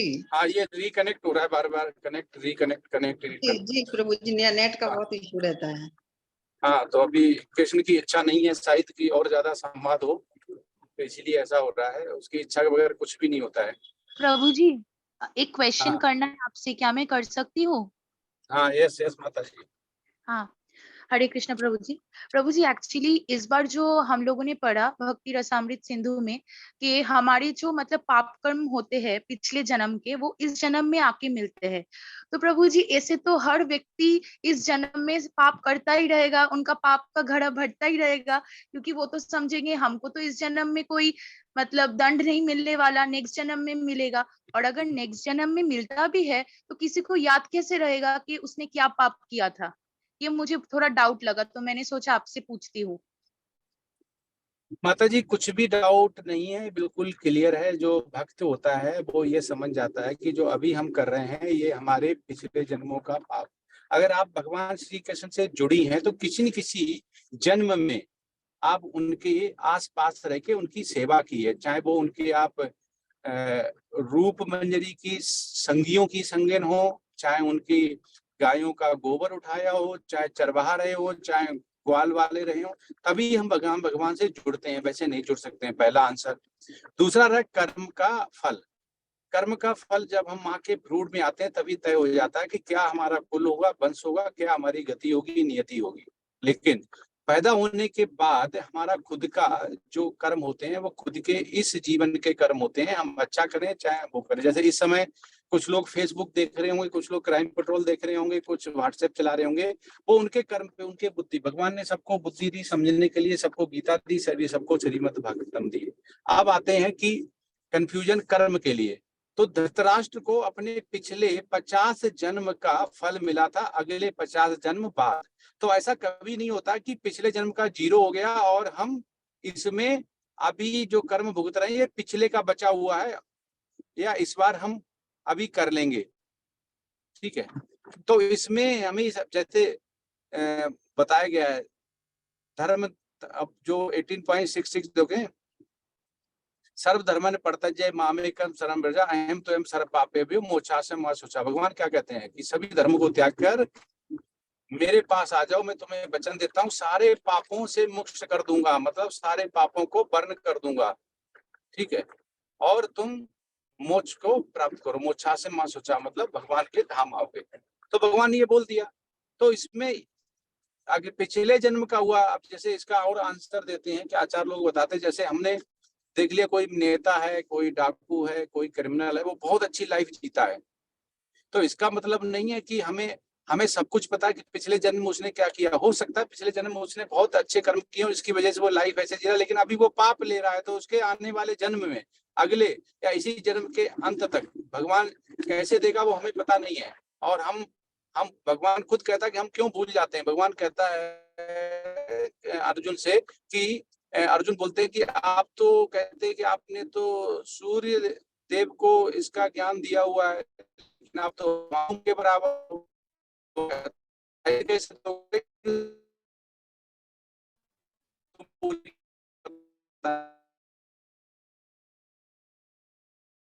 कोई याद रहता नहीं, हम तो बद्ध जीव है, हमें तो भूलना ही भूलना है। ये तो हमारे 4 दोषों में आता है, भूलना, अपूर्ण इंद्रियां, भ्रमित होना, धोखा देना।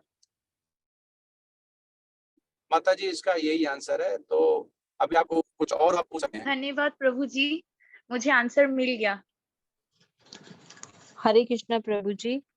प्रभु जी इसमें एक कूट पाप कौन से होते हैं प्रभु जी?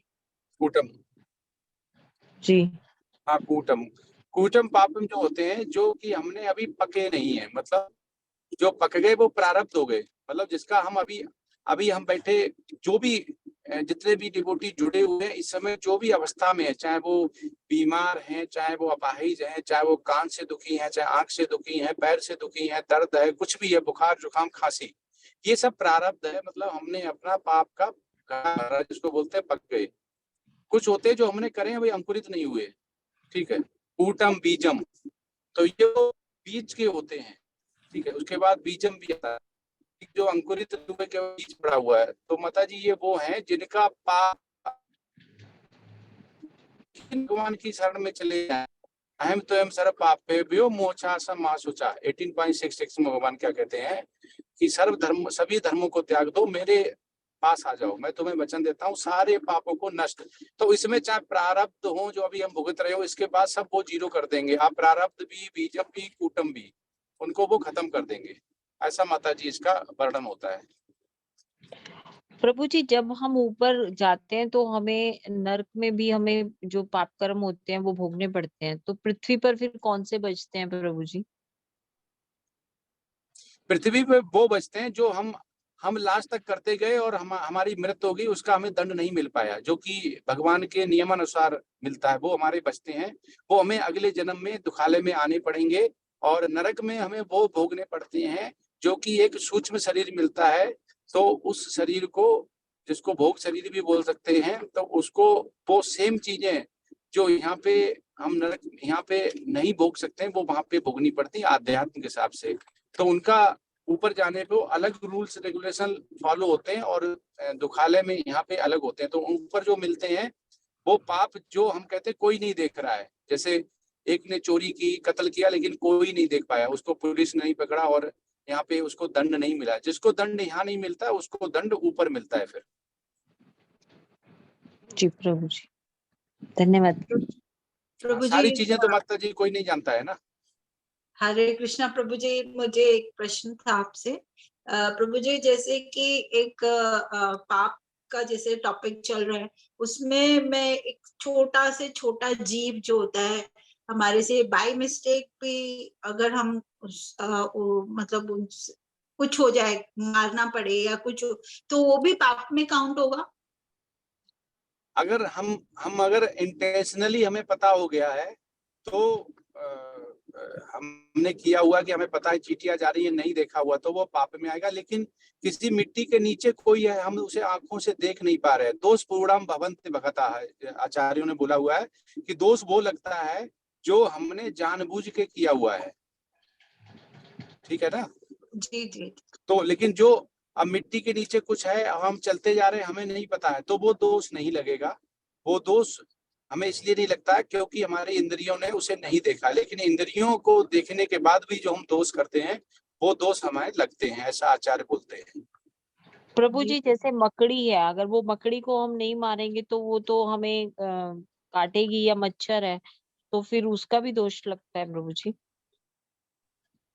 हाँ, अगर आपको मच्छर, आपने मच्छरदानी लगा ली, उसका सोल्यूशन है, मच्छरदानी लगा ली, खोल के निकाल दिए, तो नहीं लगेगा। लेकिन आपको मच्छर जानबूझ के आप मार रहे हैं कि कंट्रोल आपके पास है और आप कंट्रोल नहीं कर रहे हैं, तो पाप लगेगा। अगर कंट्रोल होते हुए भी कंट्रोल आपने नहीं किया तो उसका पाप नहीं लगता। जैसे मच्छर बैठा हुआ है, आपने पिलो फेंकी या आपने कुछ कपड़ा रखा, ठीक है, तो नहीं लगेगा। लेकिन आपने इलेक्ट्रिक शॉक निकाला और उससे आप जानबूझ के उनके पीछे जाके मार रहे हैं, तो आपको पाप लगेगा। तो प्रभु जी, ये तो फिर हमारे को तो रोज ही हर समय लगता रहता है क्योंकि मच्छर तो बहुत है। लेकिन भगवान ने 18.66 में कर दिया ना कि फिर सारे धर्म त्याग के उनके अधीन हो जाओ, तो ये तो बहुत छोटे पाप हैं, वो तो बड़ों को काट देते हैं। जी जी जी। प्रभु जी, ऐसे तो किचन में कॉकरोच वगैरह होते हैं, तो उनकी भी सफाई। जी जी। हाँ, तो वो तो भोग रहे हैं ना, तो वो तो भोग ही रहे हैं। लेकिन फिर उससे यही तो है कि आप पे पाप नहीं लगेगा कि आप भगवान के अधीन हो गए हैं। अब पाप उस पे लगेगा जो भगवान के अधीन नहीं है। प्रभु जी, एक चीज मैं बोलना चाहती थी। जैसे मेरे क्वेश्चन में मैंने आपने जब भक्ति के बारे में पूछा, बोला था, तो मैं एक चीज बोलना चाहती हूँ। भक्ति रसामृत सिंधु के 28वें अध्याय में एक छोटा सा पैराग्राफ आता है कि जब हम हर्ष, क्रोध या वियोग के कारण आंखों में आंसू गिर सकते हैं, उसे भी बहुत मैंने इस चीज को भी बोला था कि भगवान की जब हम अर्च विग्रह को देखते हैं, एकदम एक टक होके देखते हैं या फिर एक प्रेम भाव से देखते हैं, तो ये सब हम आनंदित हो जाते हैं या फिर अश्रु बहने लगते हैं। एक ये मेरे को बोलना था प्रभु जी। ये बहुत बार होता है, हम जब मंदिर में जाते हैं या अपने भगवान घर के मंदिर में बैठे होते हैं, तो बहुत होता है।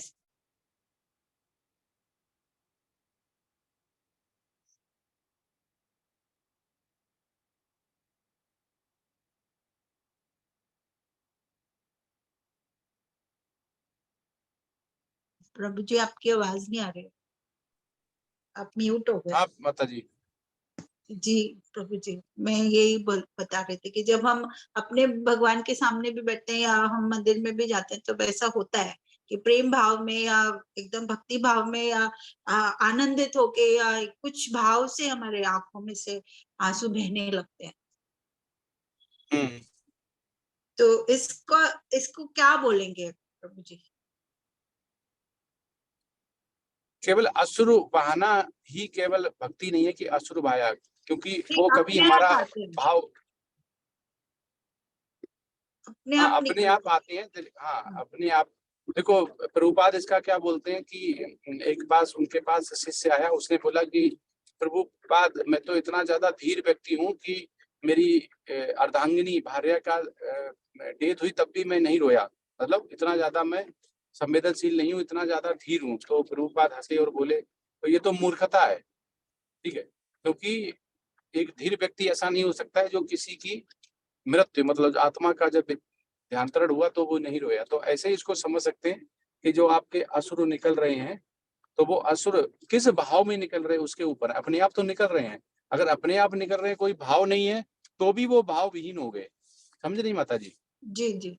सबके पीछे भाव जरूर होना चाहिए कि किस लिए निकल रहे हैं। क्या उस समय भाव हमारा भगवान के लिए था इसलिए निकले, या बहुत ज्यादा हम अनन्य भक्ति में थे इसलिए निकले, या साधना भक्ति या भाव भक्ति या वैदिक भक्ति प्रेमा भक्ति, किस भाव में थे वो समझना पड़ेगा। जी प्रभु जी। हरे कृष्ण सुंदर प्रभु जी। मानसी माता जी आपको कुछ बोलना है? जी जी माता जी, हरे कृष्णा। मुझे आपकी ये आवाज डाउट, थोड़ा, हरे कृष्णा माता जी, अभी आ रही है माता जी? जी जी बोलिए माता जी, कम आ रही है। ओके माता जी, मैं ट्राई कर रही हूँ अपने end से, मे बी नेटवर्क का प्रॉब्लम है। तो मेरा ये क्वेश्चन है प्रभु जी से कि हमारा जो भक्ति रसम सिंधु है उसमें 4 खंड है, तो हम खाली पूर्व खंड क्यों लेवल 3 में पढ़ते हैं और बाकी के खंड क्यों नहीं पढ़ते हैं, ये पूछना है।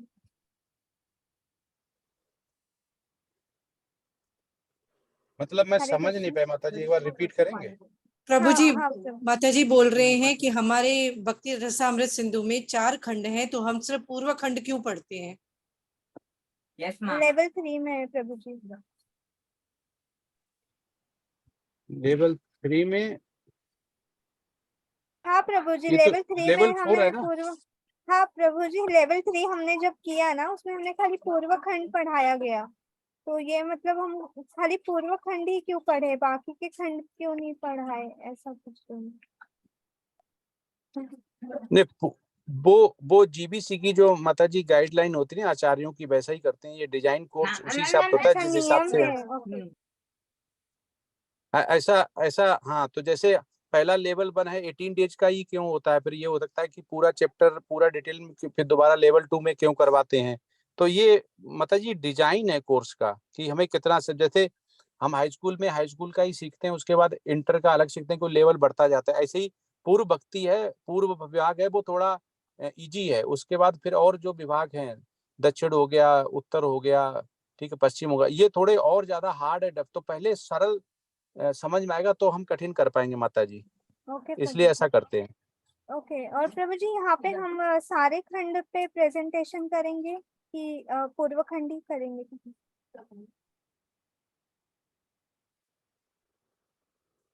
माता जी सिर्फ 19 चैप्टर तक पूर्व खंड तक ही करेंगे। इसमें 19 चैप्टर ही कवर होंगे माता जी। ओके प्रभु जी, हरे कृष्ण। उसके बाद एक गृहस्थ जीवन के लिए या दीक्षा लेने के लिए जो जितना हमें चाहिए, उसके बाद क्या होता है, वो ब्राह्मण दीक्षा के लिए होते हैं। जैसे जो मंदिर में सेवा दे पूरा पड़ता है, मंदिर में सेवा मतलब जो अर्च वगैरह। लेकिन हम जो गृहस्थ हैं उसकी जो भक्ति के लिए, भगवत धाम जाने के लिए 19 चैप्टर।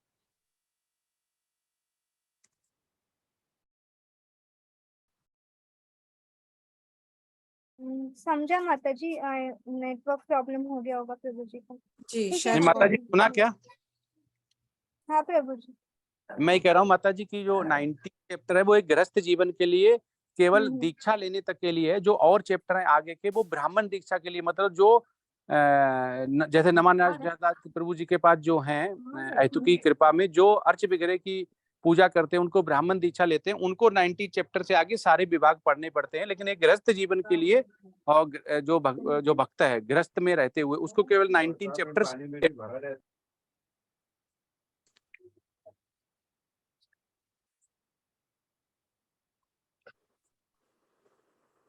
आ गया माता जी समझ में? हाँ प्रभु जी समझा। हरे हाँ, कृष्ण। हरे कृष्ण। हरे कृष्ण सुंदर प्रभु जी। हरे कृष्णा प्रभु जी। हाँ यस प्रभु जी, मेरा एक छोटा सा डाउट है ये कि जैसे बताया कि भगवान श्री कृष्ण के सानिध्य पाने के लिए हमें राधा रानी के चरणों के थ्रू जाना पड़ता है, मार्फत जाना पड़ता है। लेकिन प्रभु जी जो भी आर्च विग्रह होते हैं उसमें राधा रानी के चरण तो दिखते नहीं, तो ऐसा क्या कारण हो सकता है कि राधा रानी के चरण नहीं दिखाते हैं या दिखते हैं? हाँ, उसका बहुत आंसर है। अच्छा प्रभु जी, आपके पास सोना होगा ना? जी प्रभु जी। आपने कहाँ रखा हुआ है? वो प्रभु जी लाकर में रखते हैं घर तो में, आप अपने यहाँ चौखट में टांग दीजिए बाहर। जी।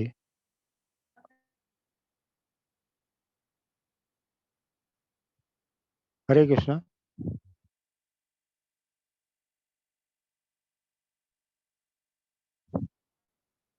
हरे कृष्णा।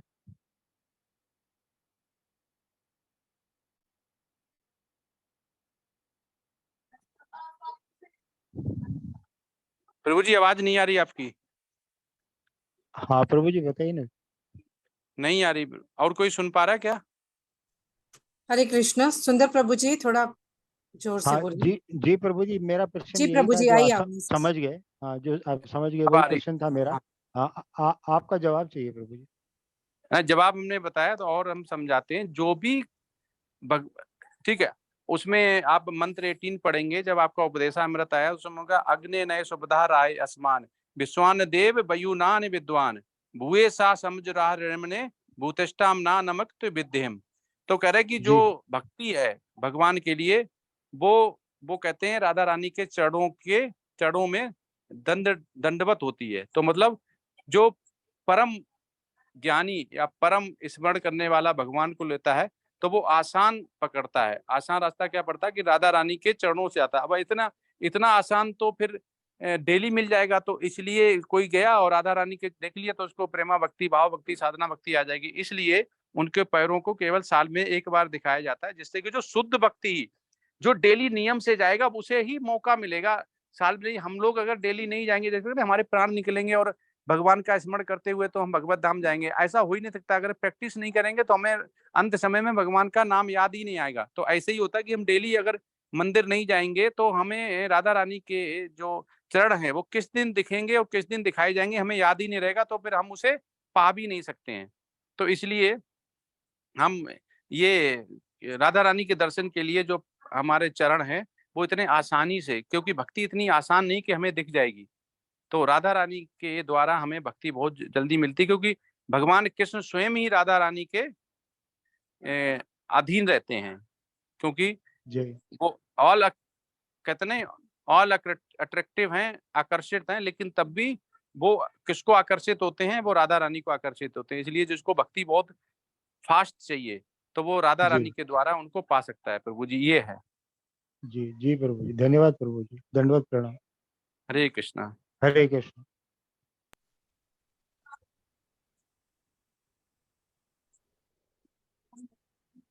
और किसी का कोई क्वेश्चन? प्रभु जी हरे कृष्णा प्रभु जी।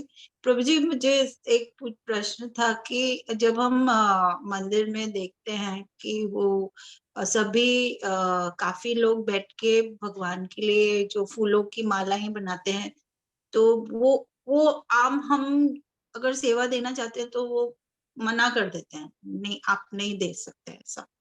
तो वो क्यों ऐसा है? माता जी इसलिए कि वो उन्हें हमारा भाव नहीं पता होता है। क्योंकि जैसे हम जब दीक्षा लेने वाले होते हैं तो ये भी पूछा जाता है कि आपके घर में कौन खाना बनाता है, आप बाहर जब यात्रा करते हैं तो कैसे आप मैनेज करते हैं। क्योंकि एक शुद्ध वैष्णव अगर आप भोजन नहीं ले रहे हैं तो उसके अंदर जो भाव है वो ही भोजन में आता है। तो अन्न प्रणाम ज्ञानम आपने सुना होगा कि जैसा अन्न खाएंगे वैसा मन होगा। तो उसके मन में कुछ खोट चल रहा है, उसके मन में पाप चल रहा है, उसी से वो माला बना रहा है, तो वो पाप खुद भी खाता है और माला जिसने ऑर्डर दिया कि आप बना लो वो भी पाप खाता है। तो इसलिए जो शुद्ध भक्त को जान जाते हैं सेवा देने के लिए वो कंटिन्यू फिक्स होते हैं, उन्हीं को सेवा देने देते हैं, औरों को नहीं। क्योंकि दूसरा क्या सोचता है कि मैं राधा रानी या कृष्ण की माला बना के और थोड़ी भक्ति कर लें जिससे मेरे पाप कट जाएं, ऐसा सोचते हैं। तो भगवान पाप काटने के लिए नहीं है। भगवान का पाप काटने उन्होंने बोला कि सारे धर्मों को त्याग दो, मेरे पास आ जाओ, तो उनके पास चले जाओ। ऐसा नहीं कि फूल की माला बना के ही पाप कटेंगे। तो ज्यादातर लोग मेटलिस्टिक कर्म कांड के लिए उनके पास जाते हैं, जिसका एक ही लक्ष्य होता है किसी न किसी रूप में भगवान से कुछ ना कुछ पाना, मनोकामना जो होती है। तो ऐसे इसलिए वैष्णव आचार लोग मना करते हैं। माता जी जी प्रभु जी, उधर मंदिर में जैसे जाते तो भजन वगैरह भी होते हैं, तो वो सभी को भजन के लिए अलाउ नहीं करते हैं। जो वहाँ पर जो रोज जाते हैं वो ही भजन कर सकते हैं, ऐसा होता है। हाँ तो माता जी इसीलिए होता है क्योंकि अभी हम शुद्ध वैष्णव नहीं बने, तो हमें ये नहीं पता होता कि जो हम भजन और कीर्तन करेंगे वो हमारे गौड़ीय परंपरा का है या नहीं है। मतलब वो इस्कॉन के वैष्णव गीत की संग्रह से है नहीं है। कोई मालूम पड़ा कि नॉन इस्कॉन अगर कोई भजन गा दिया तो वो रोक तो पाएंगे नहीं, तो क्या करेंगे? अच्छा नहीं लगता ना फिर वो रोकना पड़े बीच में। जी प्रभु जी। तो इसलिए उन्हें पहले पता चलना चाहिए, ट्रस्ट आना चाहिए कि आप प्रीचिंग कर सकते हैं तो वो आपको माइक दे देंगे, आप बोल सकते हैं। नहीं तो वो ज्यादातर जो बंधे हुए होते हैं, मतलब जिसपे उन्हें विश्वास होता है उन्हीं को देते हैं। नहीं तो कभी कभी उल्टा भी पड़ जाता है। इसलिए तो उनकी जो परंपरा है वो श्रील प्रभुपाद से आई हुई है। जैसा वो श्री प्रभुपाद ने बोला हुआ आचार उसी का वो पालन करते हैं। ओके, धन्यवाद। यस माता जी। प्रभु जी हम अभी वृंदावन गए थे, कल परसों आए हैं प्रभु जी। तो वहां पर प्रभु जी आरती, मंगला आरती के बाद उन्होंने एक फ्लावर में इत्र होता है प्रभु जी, तो वो कुछ ही लोगों को लगाया प्रभु जी, उन्होंने बाकियों को नहीं दिया।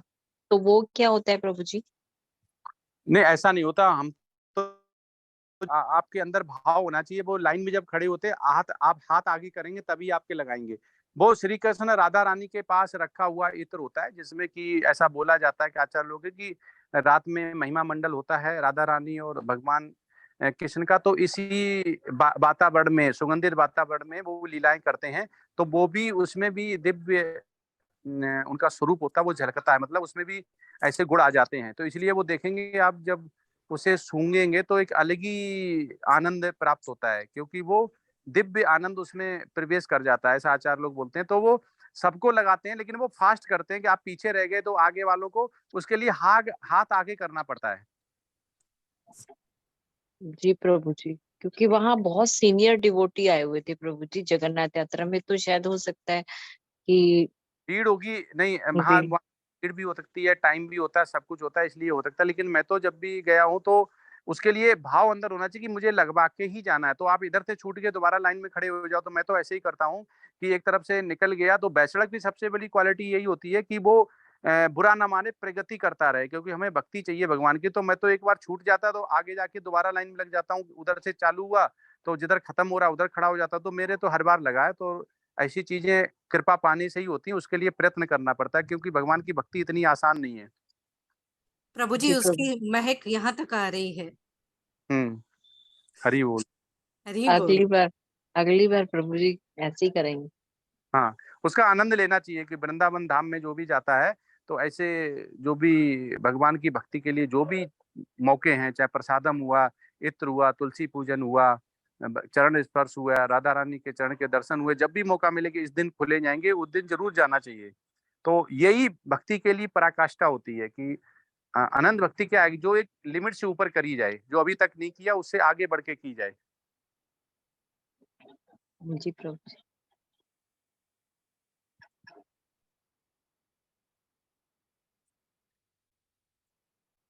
और किसी का कोई क्वेश्चन है? नहीं प्रभु जी।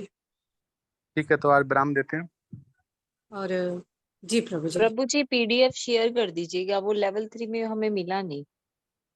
ठीक है, ठीक हो गया। विनय प्रभु जी और उपेंद्र प्रभु जी, आप रिकॉर्डिंग प्रभु जी को शेयर कर दीजिएगा।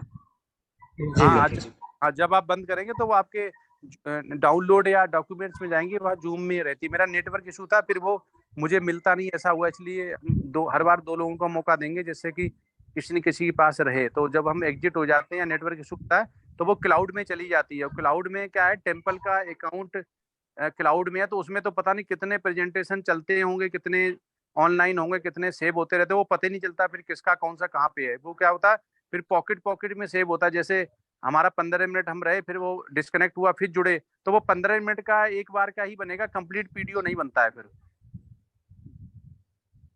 जी प्रभु। फिर वो 4-5 बन जाते हैं। इसलिए दोनों लोगों कर दिया। जब ये आपका अभी क्रॉस करेंगे, एंड करेंगे, तो आपका वो सेव होता रहेगा। फिर उसको अंदर जाके क्लिक करेंगे ऑडियो वीडियो, तो वो वीडियो में तो वो कन्वर्ट करेगा फिर उसको। ठीक है ना प्रभु जी? जी प्रभु जी। हाँ, कन्वर्ट करने के बाद वो जब 100% हो जाएगा, तब वो MP4 में कन्वर्ट हो जाएगा। अभी जूम की खुद की फाइल में होगा, लेकिन वो MP4 में ऑडियो में कन्वर्ट हो जाएगा, वीडियो में कन्वर्ट हो जाएगा। फिर वीडियो वाला मुझे दे देना, फिर मैं उसमें डाल दूंगा टेम्पल वाले अकाउंट में। तो आज का कोई क्वेश्चन नहीं है, तो चलते हैं। हाँ, किसी का है कोई? हरे कृष्णा। हरे कृष्णा प्रभु जी, धन्यवाद प्रभु जी। हाँ, किसी का कोई क्वेश्चन नहीं, तो विराम देते हैं। जी प्रभु। हाँ, वांछा कल्पतरुभ्यश्च कृपा सिंधु भयश्च पतितनां पावनेभ्यो वैष्णवेभ्यो नमो नमः। हरे कृष्ण हरे कृष्ण हरे हरे, राम राम हरे हरे।